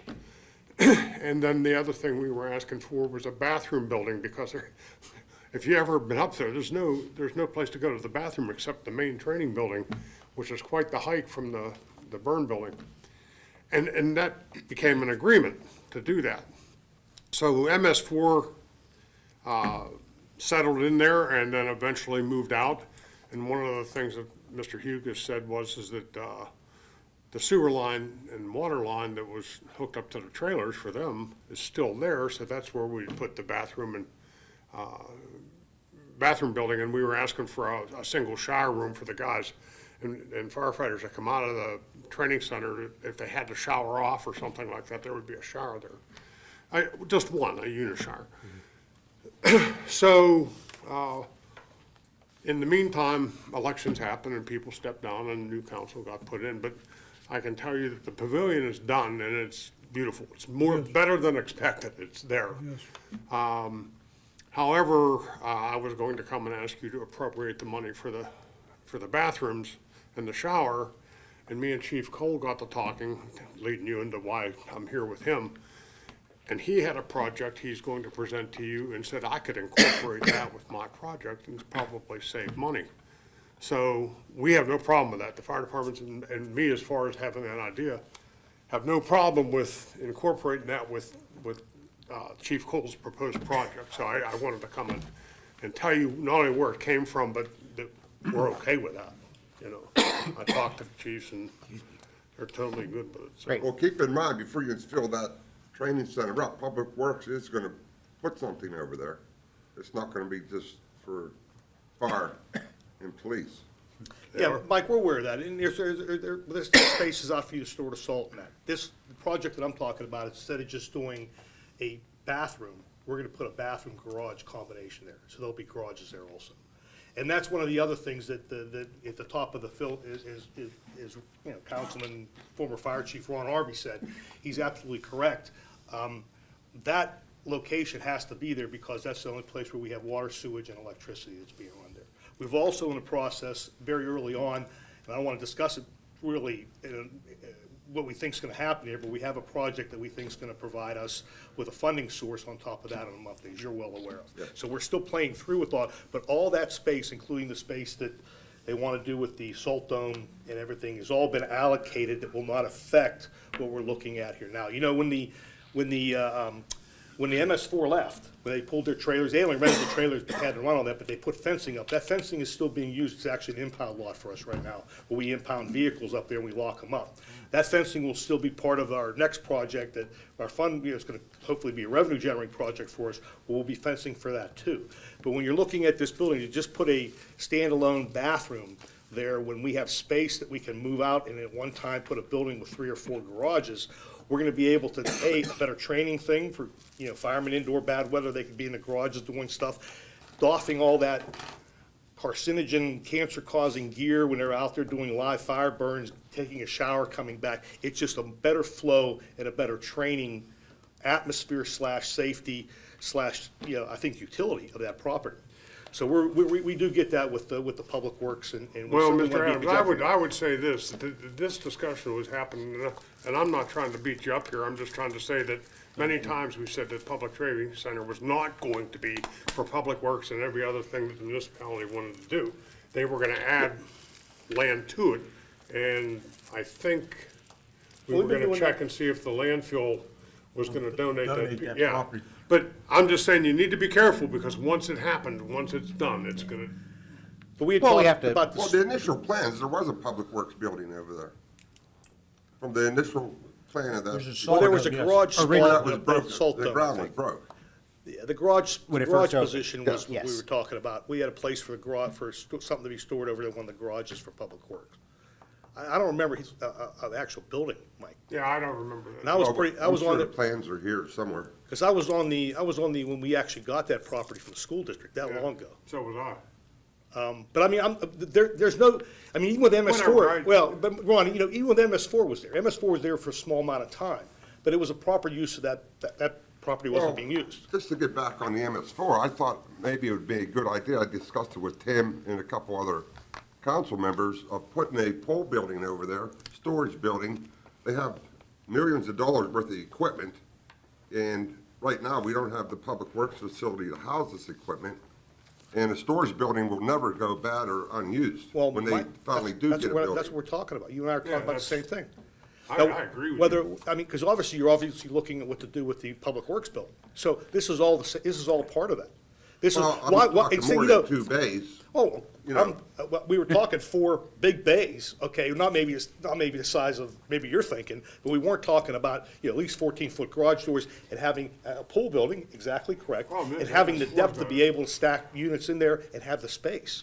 Well, this is a good situation where we can start thinking as a municipality. We That's start correct. thinking about, Mayor, okay, this, absolutely right. this services the police department, the fire departments, the MS4, the public works, and even how we were talking earlier about like the library and the senior center, and, we got to start kind of pulling our resources together, and I think I it's a think good, I really think good we're talking about opportunity the there same at thing. the man. public training I center. think we're all on the There's a lot same of land, page here, yeah. what we want to do.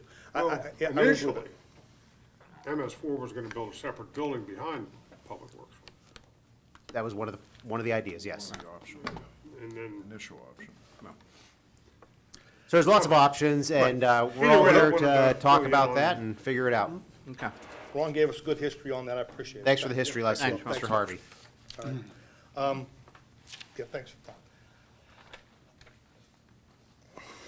Okay, I'm looking at page 12, is that where I should be, Mr. Manager? And you are what, Doug Cole? I am Doug Cole, yeah, Chief of Police, thank you. Councilman Stevens? Page 17. Where you, It's where else? 17, say 17. Well, You're different. You got the original. Oh, he's When I different. sent it and said, is there any changes necessary? Chief Cole, why don't you just present however you would like to present, and we'll follow along. I'm looking at my other, 5 minutes. Well, Councilman. Doug's looking for that. Well, I mean, let's go through the Go ahead. cars first. Okay, I mean, we had discussed before, I have from 2022 to 26, we're looking to purchase 5 cars every year for the next, I guess, 5 years. It's on page 18. Right. It's on page 13 on me. Page 18. Thank you. And these are that hybrid style? We currently have 2 hybrids that are in operation right now, and we have 4 sitting over, getting ready to start the turnover. We have to do what they call the upfit. And you and the officers, they've been happy with those vehicles? We have, one of the hybrids has given us a little bit of problems here, we're dealing with that, but by and large, absolutely 0 complaints. And it's an internal, it's something they gotta figure out at Ford, it's not What's the anything to do problem with with the our hybrid, stuff. Doug? I don't know. There was something going on with it, it's not running right, it's not picking up, it wasn't the whole thing. That's what it's a tweak I think they have to do. How old are they, Doug, your hybrids? How Second. old, how many years? Oh, 1 year. Less than 1 1 year. Yeah. We bought 6 total, Mike. Initially, we got 2 up front. What we did do, I mean, they came out 3 years ago now.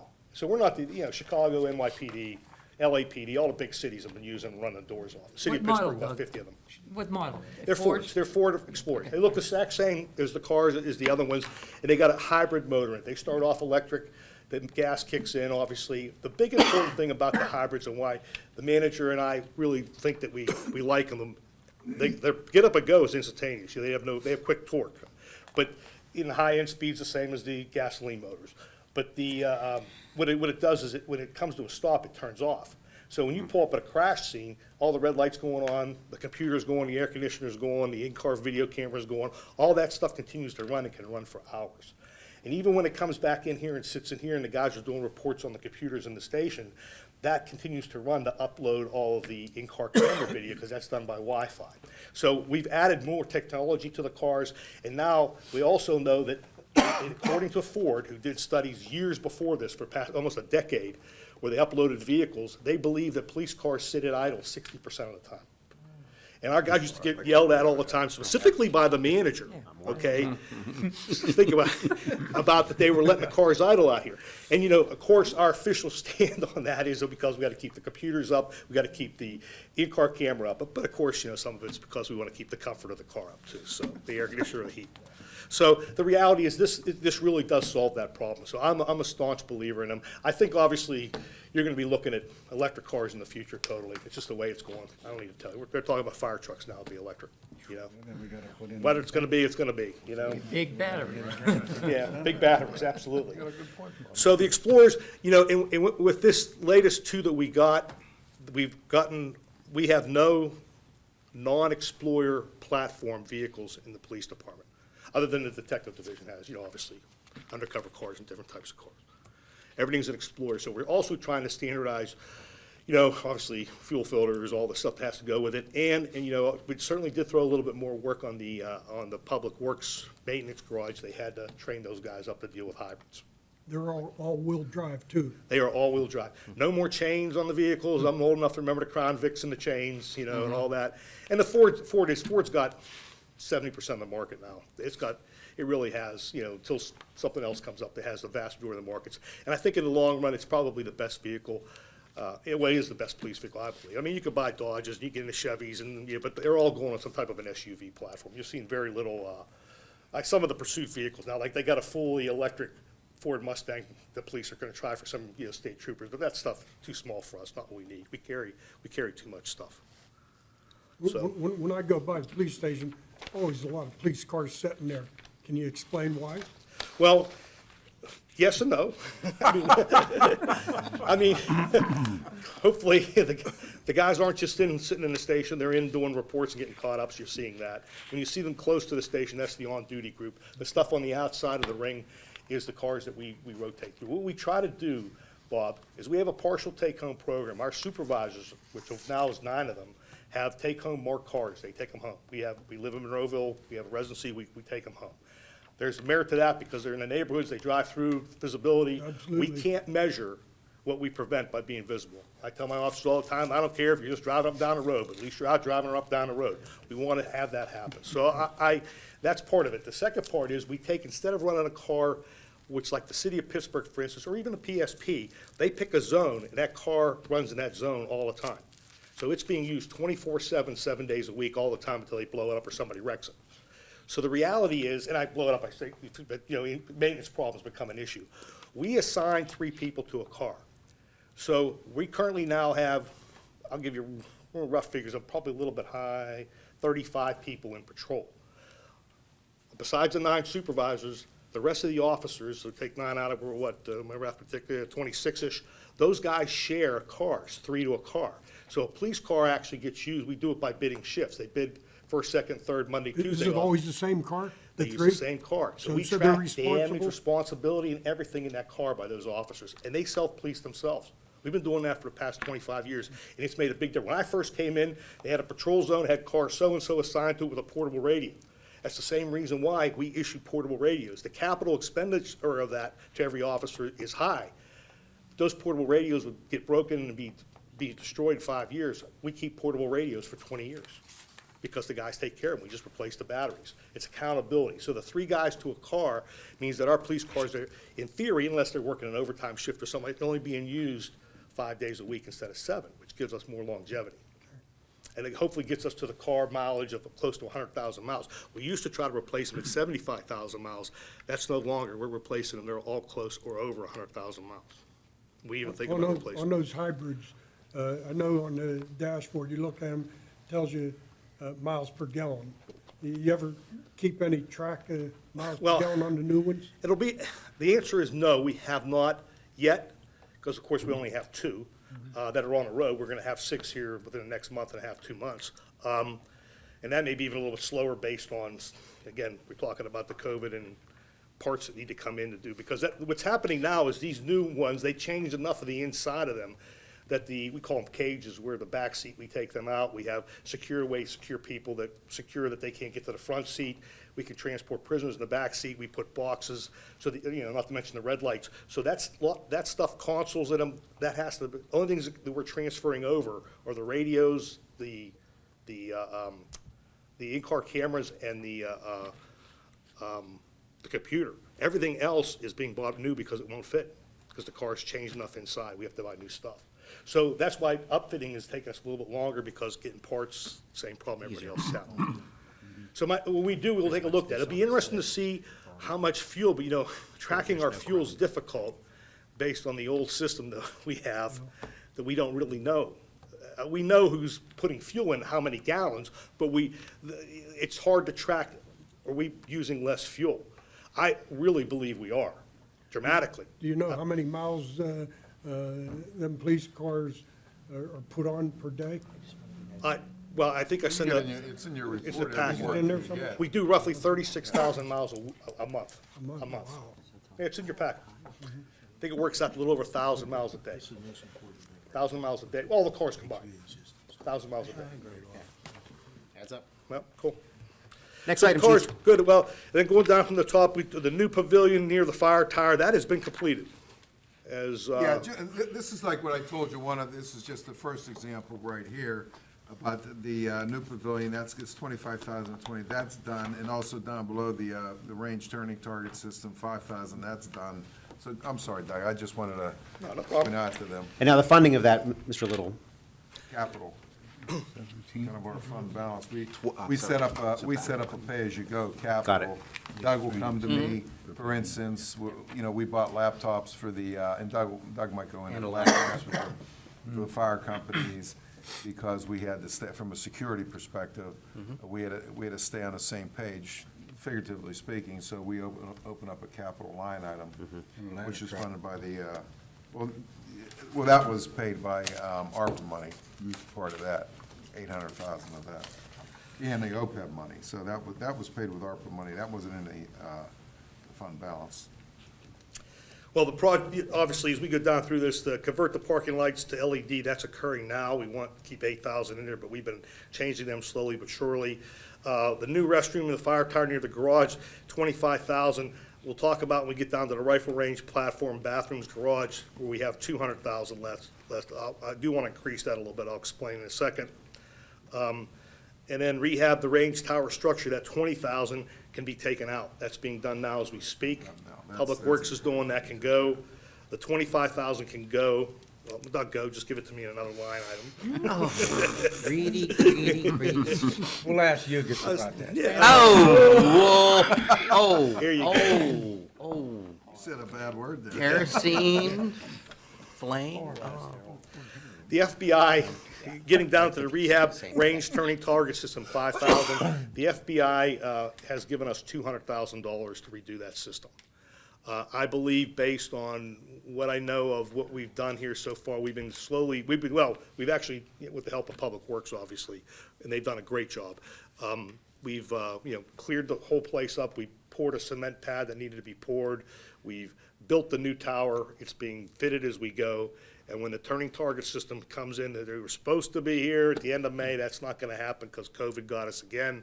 We're looking in June, middle of June, it'll be done. They will come in and have a total power, cement, tower, everything ready to go. They'll put that targeting system in.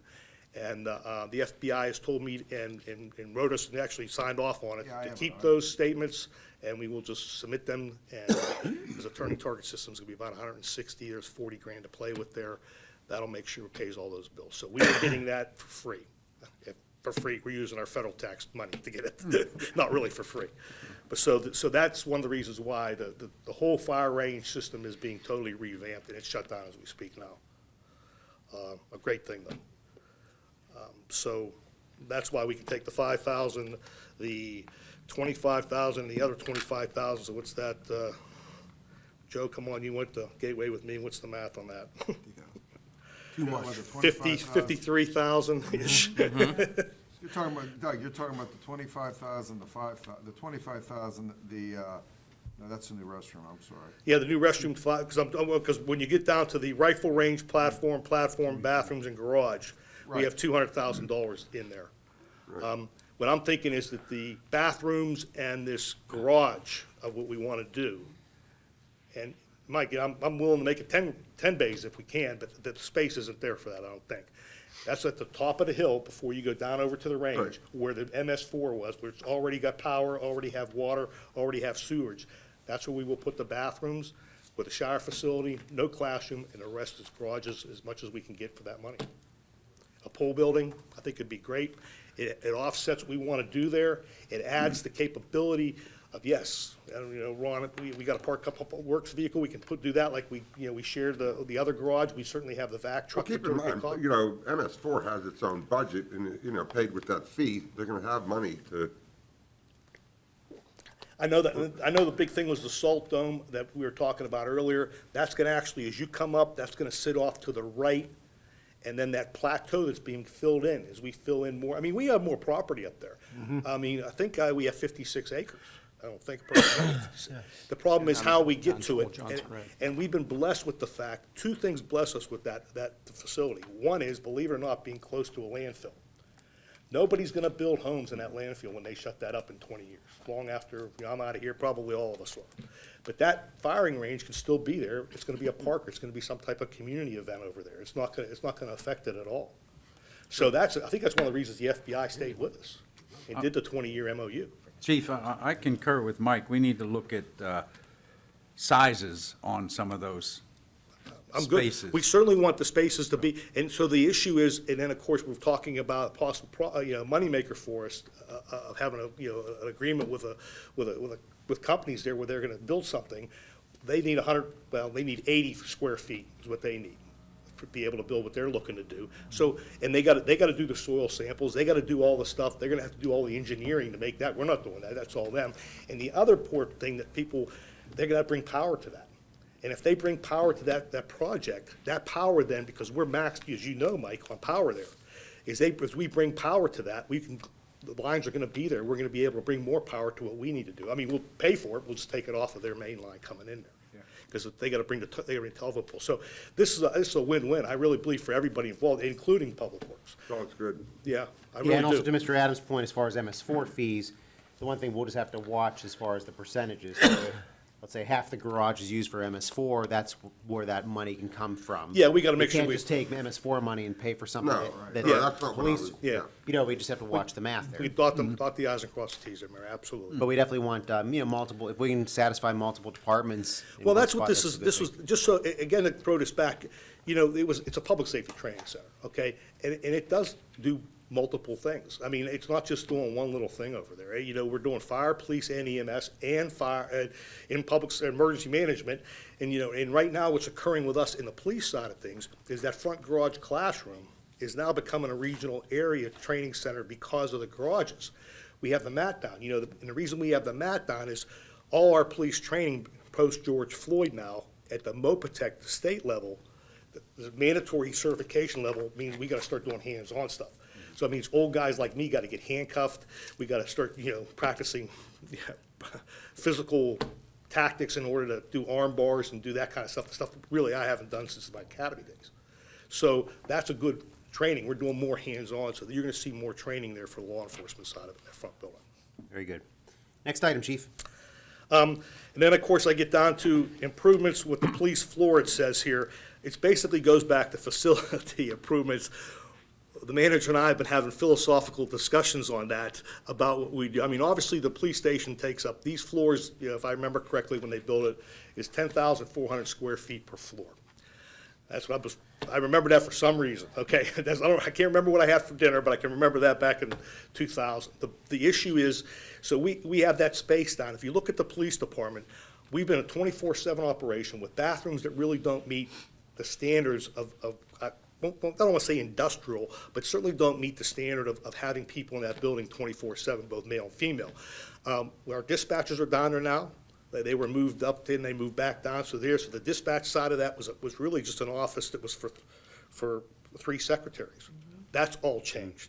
We've done a great job of piecemealing stuff there. We had a dark room, think about that. We haven't used 35 millimeter film, yeah, I'm sure your kids may or don't know what a dark room is. Developed film, it's just the way, we don't do that anymore. We had a room to store VHS, 8-hour tapes, that we use for our in-car cameras. Now they're Wi-Fi'd up. That's all changed. We have an evidence room that needs to be bigger if possible. We have garages that have a better size if possible. The layout inside the building, how we operate there 24/7, could be changed up. So when I'm talking about a rehab, I'm talking about a midlife rehab. This building's 22 years old. We're blessed to have it. Allocating spaces, looking at it in a more global method than just looking at the carpeting down in that police station that's been used for 22 years, has never been replaced. The lighting we were just talking about, the whole building lighting-wise. Right now, we got a new record management system, which we're gonna get to here in a second, that we've already purchased. That new record management system is taking 5 weeks of training and upfitting. It's a day. It started on Monday. The guys are training, 4 or 5 guys, we're rotating them in, we're doing what we gotta do. They get 2 full days of training. Some of the dispatchers get a week of training. The training room down there, when I come in the morning, it's 90 degrees, I'm exaggerating. The guys got the doors open, they're trying, the whole way that the building with I know we're looking at HVAC, I know we're looking at the way it shuts off when everybody leaves here Monday through Friday, 8 to 4:30. Well, we're not, we're there 24/7. It needs to be looked at differently. That's always been a problem for us. And when I'm gonna just argue, I'm not, we can survive like this for the next 5 or 10 years, the way we're doing, absolutely. But we need to take a hard look at, hey, we're coming up to a rehab of this You building. mentioned some interview rooms, because you and I Interview walked rooms around. need to be done differently, Tim. I mean, interview rooms are part of it. We have the jail cells, obviously, we really can't move them. There's certain core things we're not gonna be able to, and probably not even the evidence, because it's a block, it's a secured structure. But how we wanna do that, we need to take a hard look at that. And that's why when I keep telling the manager, put $250,000 in there, put $250,000 in there. I'm kind of being a little bit, but yeah, that's a wild guess. But I certainly don't think that that's something for me to go try to do something on my floor, at the police floor, and without being a total look of the whole municipal building. Are you looking at this, or do you need an architect to look at this? Well, ideally, I think you should have somebody look at it with an architect. Somebody could say, hey, you have this type of space we can do. You guys know the issues that we have downstairs with the rain, the walls coming in, all that. We have when we first started that I have a locker room down there that's really not functional at all. And then I have a storage room that has shelving, is very functional as a storage room, banker box, all the old paper. Well, guess what? Every 20 years, we're getting rid of, every year it's coming up, we're getting rid of things. That's shrinking down. I need a whole heck of a lot less space. There's a huge space down there that's not being used for anything. Including, we have a locker room for the 911 center that we built. When we built this building, was designed right across here, which is now the Turtle Creek Cog. And even that space, how it's designed. The only real positive thing that we've been very lucky with is our IT people have that server room that's built to a standard of a server room with the proper cooling and everything that has to have in it. It's got elevated floors, got everything it needs to have. That's been I had Bethel Park Police Department out here and their IT people this week, actually on Tuesday, and gave them a tour, and they were just stunned at the technology that we had and how we were doing it. They have their own dispatch too. They're trying to update, they're trying to get a new CAD system. They're doing all kind of things that they're trying to do. They wanted to come out and look at our IT, and it was off the charts. They were really impressed how we do it. So we've been piecemealing it and doing it right. But, that's something we need to look at what the facility is going to be able to sustain. And if you're looking at something that's really, obviously you look at something that's going to be good for another 25, 30 years. Just putting that, so I've always put that, he got me to 120, and then you got me for 80 for desk. That's the other thing. All our desks, think about this, and file cabinets have been used 24/7. Well, the detectives and me, administrative, no, but the cops have been in those desks 24/7 for 22 years, the exact same stuff. 22 years. Obviously, we'd have to, do the improvements, first, because when you and I walked around down there, Doug, I mean, I can see where the detectives are, there's wasted in the dark room, there's wasted space, and you're talking about, that's a big expense, and getting an architect, but even going down to the locker rooms, and you were talking about before, about maybe not having pickups. I mean, the locker room we have downstairs, it is a room, and it's just a room with lockers. There's no, I think there is. No plumbing. There's no You plumbing, can there's put a no shower bathroom. in They there. cut You that can out. put everything you need. Remember when they cut that out, Mike? Yeah. For a locker room down there, and you can even expand into that storage room. Absolutely, but even look across the hall, Tim, you got TV 15, but you got other stuff that may be able to be used too. If I'm downsizing on paper, because we've gone electronically for the past 10 years, I'm quite sure, Josie, you're doing the same thing. In fact, actually, I know you are. It's just. You're talking about the storage area? Yeah, I'm talking about storage stuff, yeah. I mean, you gotta look at it all.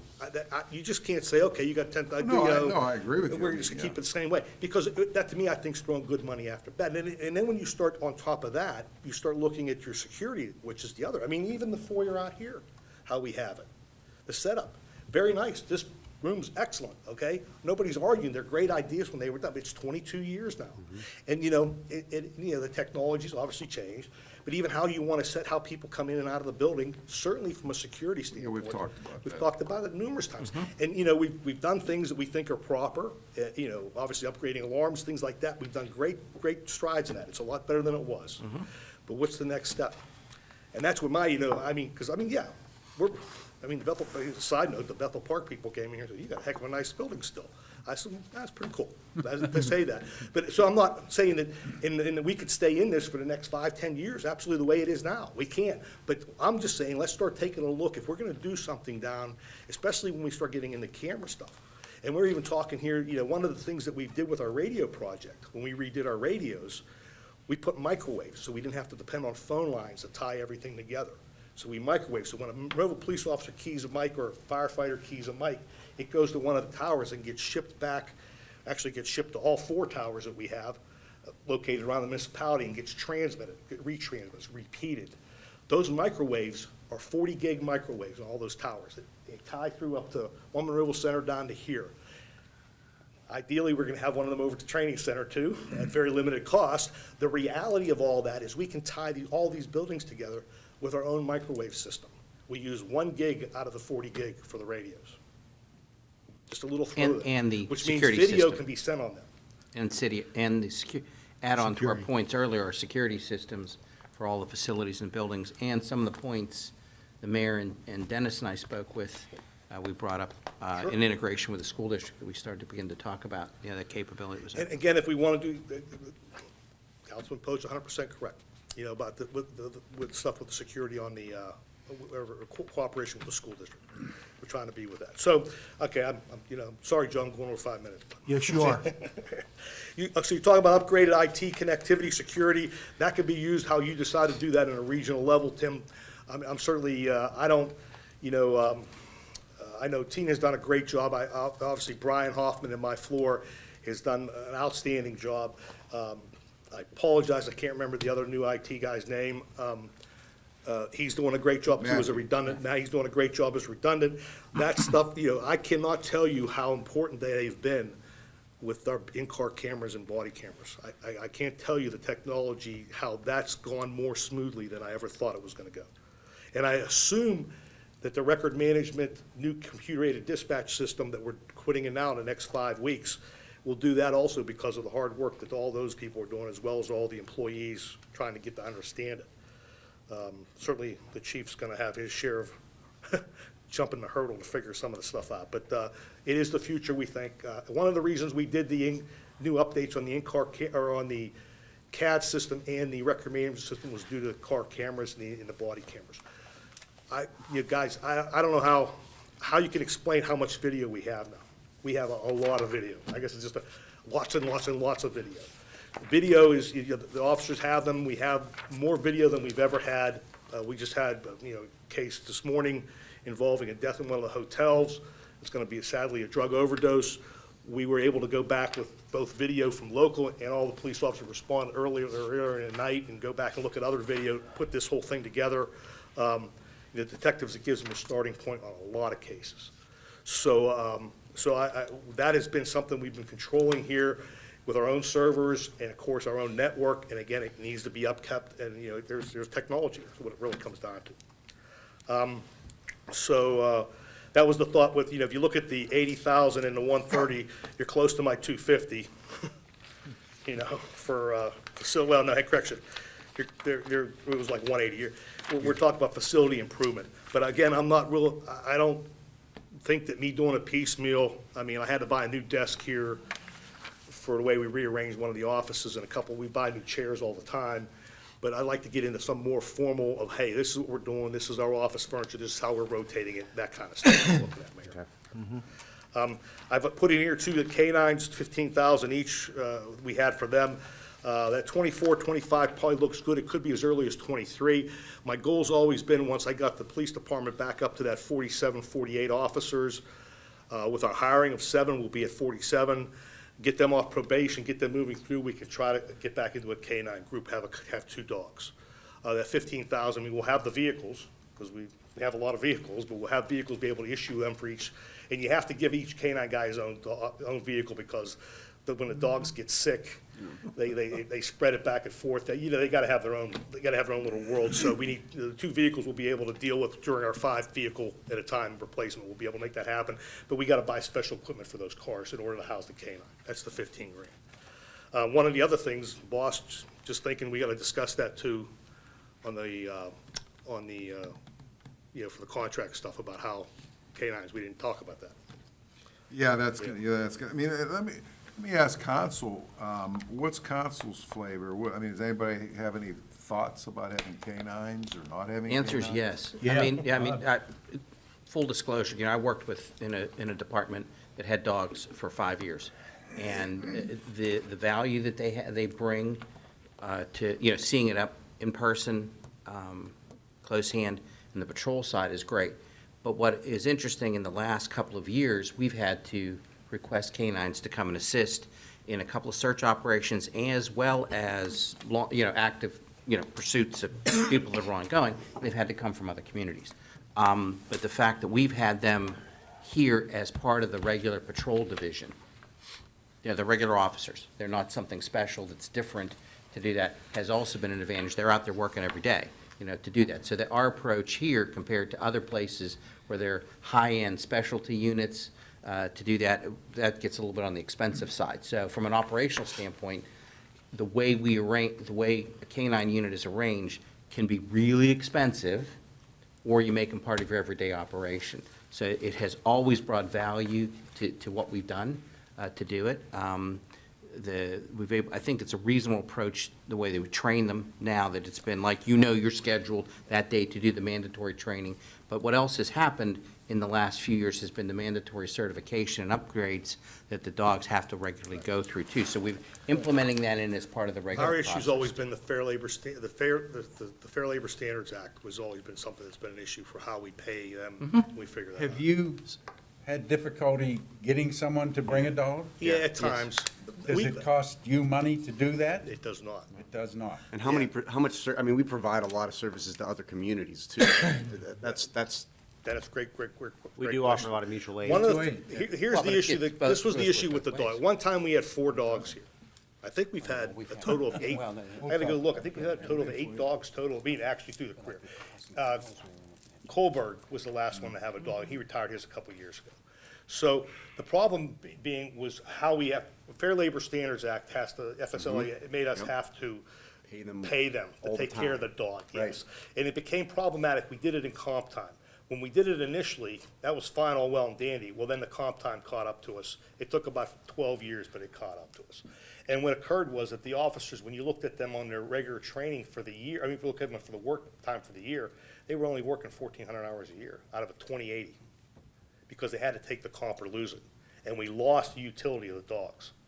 So now, it's kind of a cyclic thing. It went, of course, in the early, 2010 and on, we had to downsize. It kind of went, we just can't do it. And then only a couple places cat a dog. I mean, Swissville, I think, has 2 still, Wilkinsburg has 1 or 2. I think the last time they were trying to get one from Irwin the other night, which they couldn't do for a drug search. And Hills have a dog?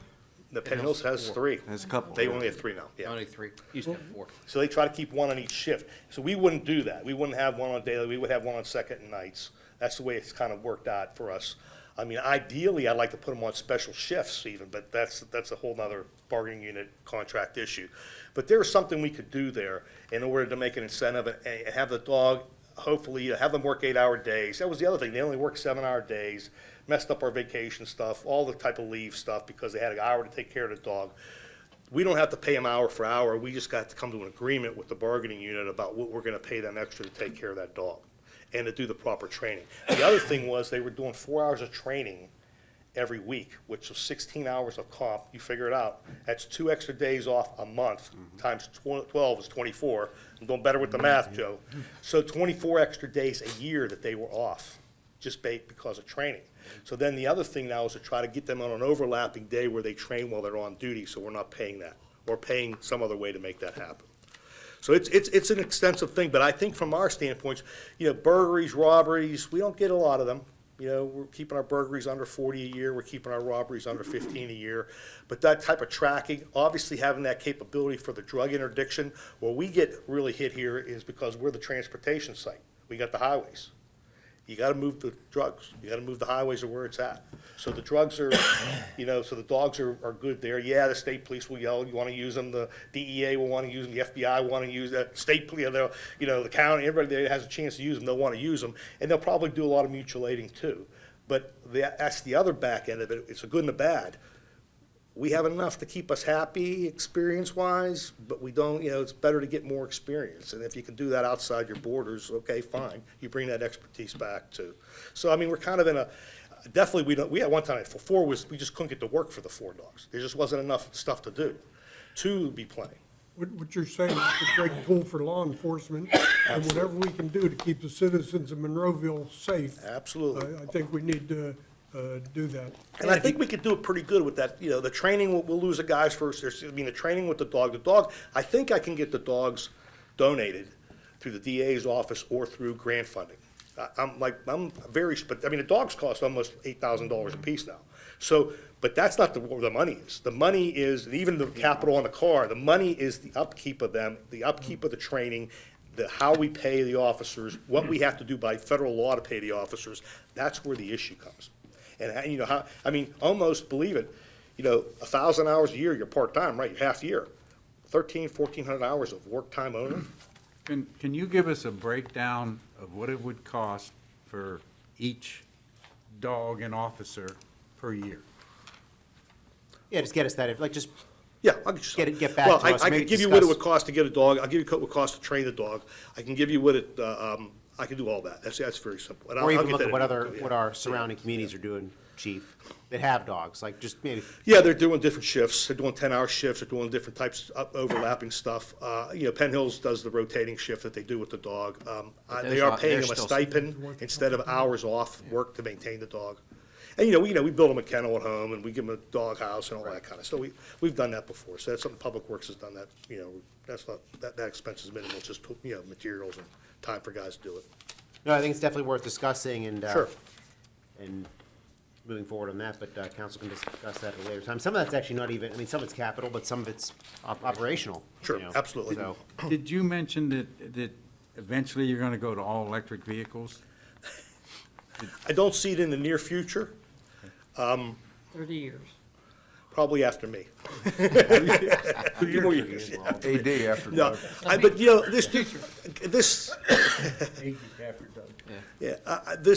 these hybrids though, they were remarkable to me more than Better than all-electric? they were better than I would have thought. Let's put it that way.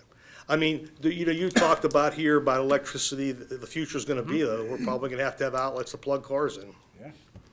That's something you gotta think about. I know, just to throw you guys, using Pierce Manufacturing for a all-electric fire truck, a pumper, almost $1 million. 150,000 of it is for the station that you need to charge it when it's packed into the station.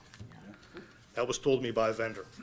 So, You know, if the fire trucks ever, and there are now, I think, half a dozen cities that have bought all-electric fire trucks and they're trying them.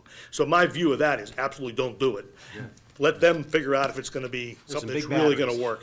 Yeah. Well, But I Chevy think from now- our standpoint think about the car though, what I just thought, we go electric.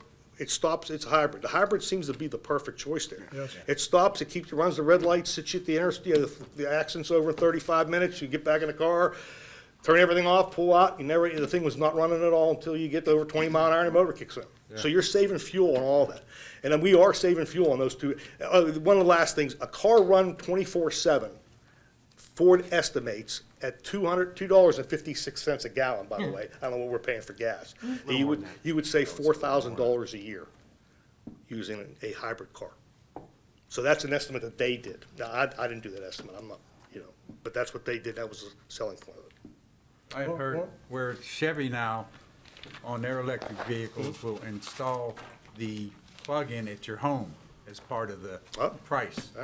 Yeah, they say, one of the retired officers, well, actually, one of our dispatchers has a, what's the electric car? Tesla. And they say it could charge it off 120, but if you do 220, it charges twice as fast, yeah, which makes sense, I guess. when you And think the about it. Tesla's like $13 to charge it home on a completely empty battery. Is it really? Okay, well, If you go to Giant Eagle or somewhere else, it's probably twice that. get But I gallons got of a gas. plug-in hybrid. You get fuel And perks. I average anywhere from 80 to 135 miles to gallon. Right now, tonight, I was averaging about 80 miles to gallon coming here tonight. wow. Well, you told me about that, that's a cool plug-in, because you plug it in, it goes like 40 miles No, before you. no, it's 30 miles, but Yep. it's a plug-in hybrid. Cool. So the first 30 miles is all electric free. And most days, I can get away with 30 miles around here. Right? But on the lithium batteries in the Teslas and other electric cars, they don't take a charge, just like a lot of other lithium batteries after a while, 6, 7, 8 years, $20,000 to replace. New batteries, yeah. And then where do the old ones go? Right. Well, We have our own landfill. very good point to bring up, Manager Little. Our vehicles, these hybrids we are buying are guaranteed for 7 years, the battery. So if the battery goes bad, it'll be replaced for free. Because they figure, So the question's gonna be, so let's talk, if we're passing them down to Public Works or to other municipal offices, we need to take a look at that. If they're guaranteeing us 7 years. The electric used car business is not gonna be too Right. Yeah. No, All right now. Well, what a change in times, huh? We ever think we'd talk about Wouldn't buy that, an man. electric Wow. one, but a hybrid. Anything else, And, Chief? well, the last thing we have is a drone. I want a drone so I can keep track of, all council people here.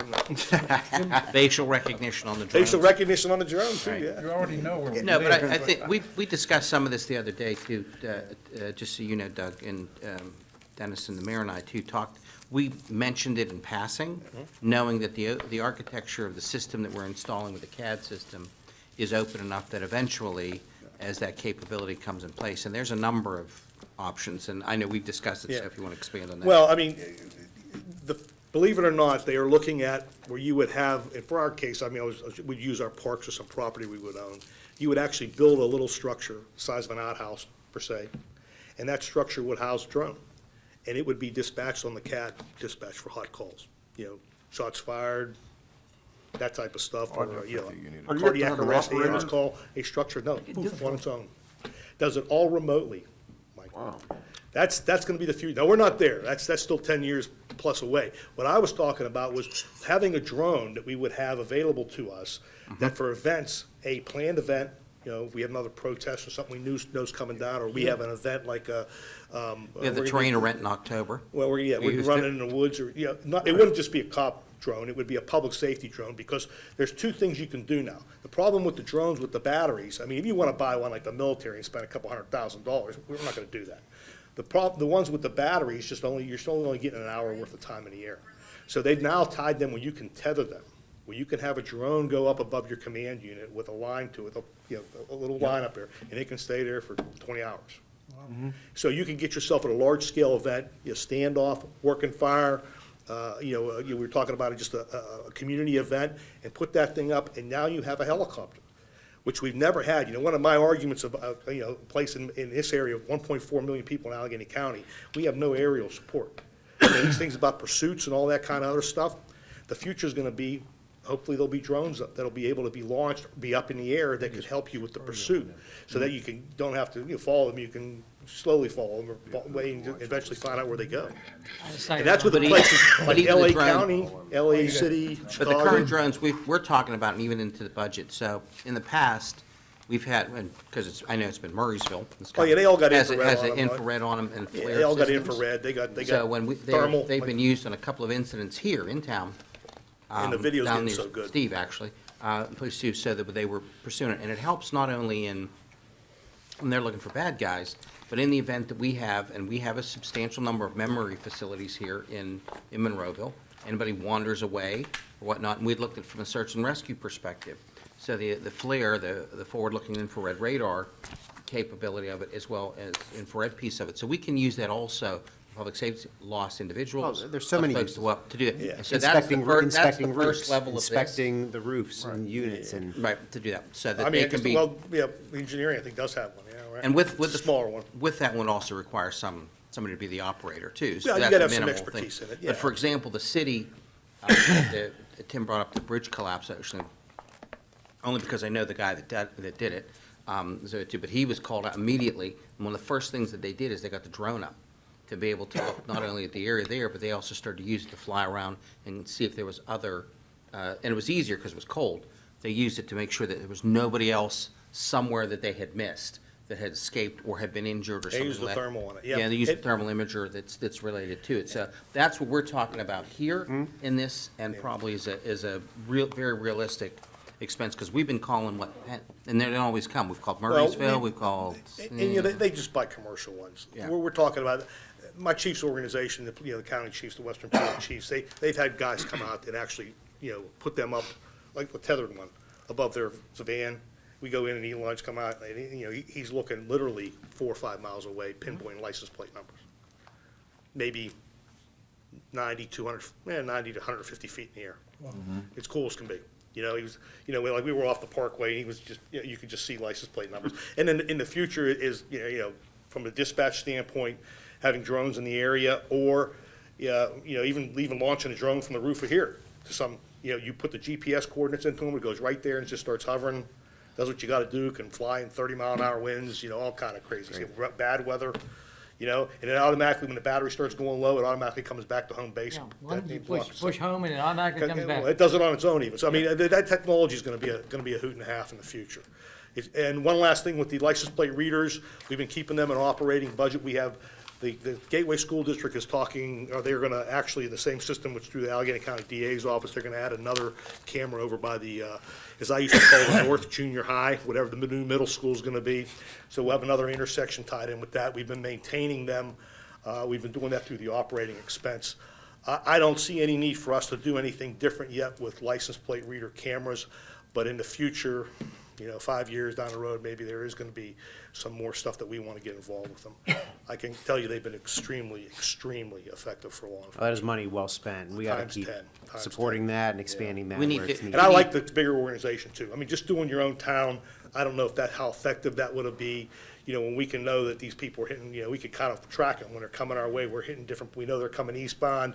We start getting guys moving to the highway and then boom, they hit ours and we're right there. That's how So we give get the it. DA's office a little credit. Yeah, give them It's a good credit. idea. They did a great job. Very good. Any other questions for the police department? Council? How'd I do, Joe? One thing, since we're talking public safety, just, council's probably looked at their capital on page 12. I was considering maybe calling Corey Ramsey, head of the fire chiefs, and having a couple of volunteer firemen, but really their capital is on page 12, which is in the agreement we have with the VFDs on the fire trucks, the refurbished fire trucks at $150,000 apiece, and then in 2026, we're scheduled to buy number 6, a ladder truck, and also refurbish a truck. So that's there on page 12, and it's self-explanatory. And we already put in the capital to, as you said, even though it really wasn't capital, there was the expenditure already this past year for the ladder truck number 4, although you did it out of the open fund. Are you talking about the one for number 4? Correct. Yeah, that's all. Yeah, That's all already paid. started. That's done. I have a question, actually, probably Tim and Doug, you mentioned we were gonna get 200,000 from the FBI. I don't think we have that accounted for, in how we're gonna fund this. I think that's what Doug was moving things around there. Am I correct? Yeah. One- And I have down in my note, Josie, I have in my notes here, see Doug tomorrow. I just- no, I Okay, just so don't worry about that, because see we- Doug we tomorrow, know Doug that- doesn't know, he knows it Doug's not now. gonna be here tomorrow, but okay, yeah, you can see That's me all tomorrow. right. I didn't wanna protract the meeting, that's why I said, see Doug tomorrow, I have Appreciate in it, my boss. notes.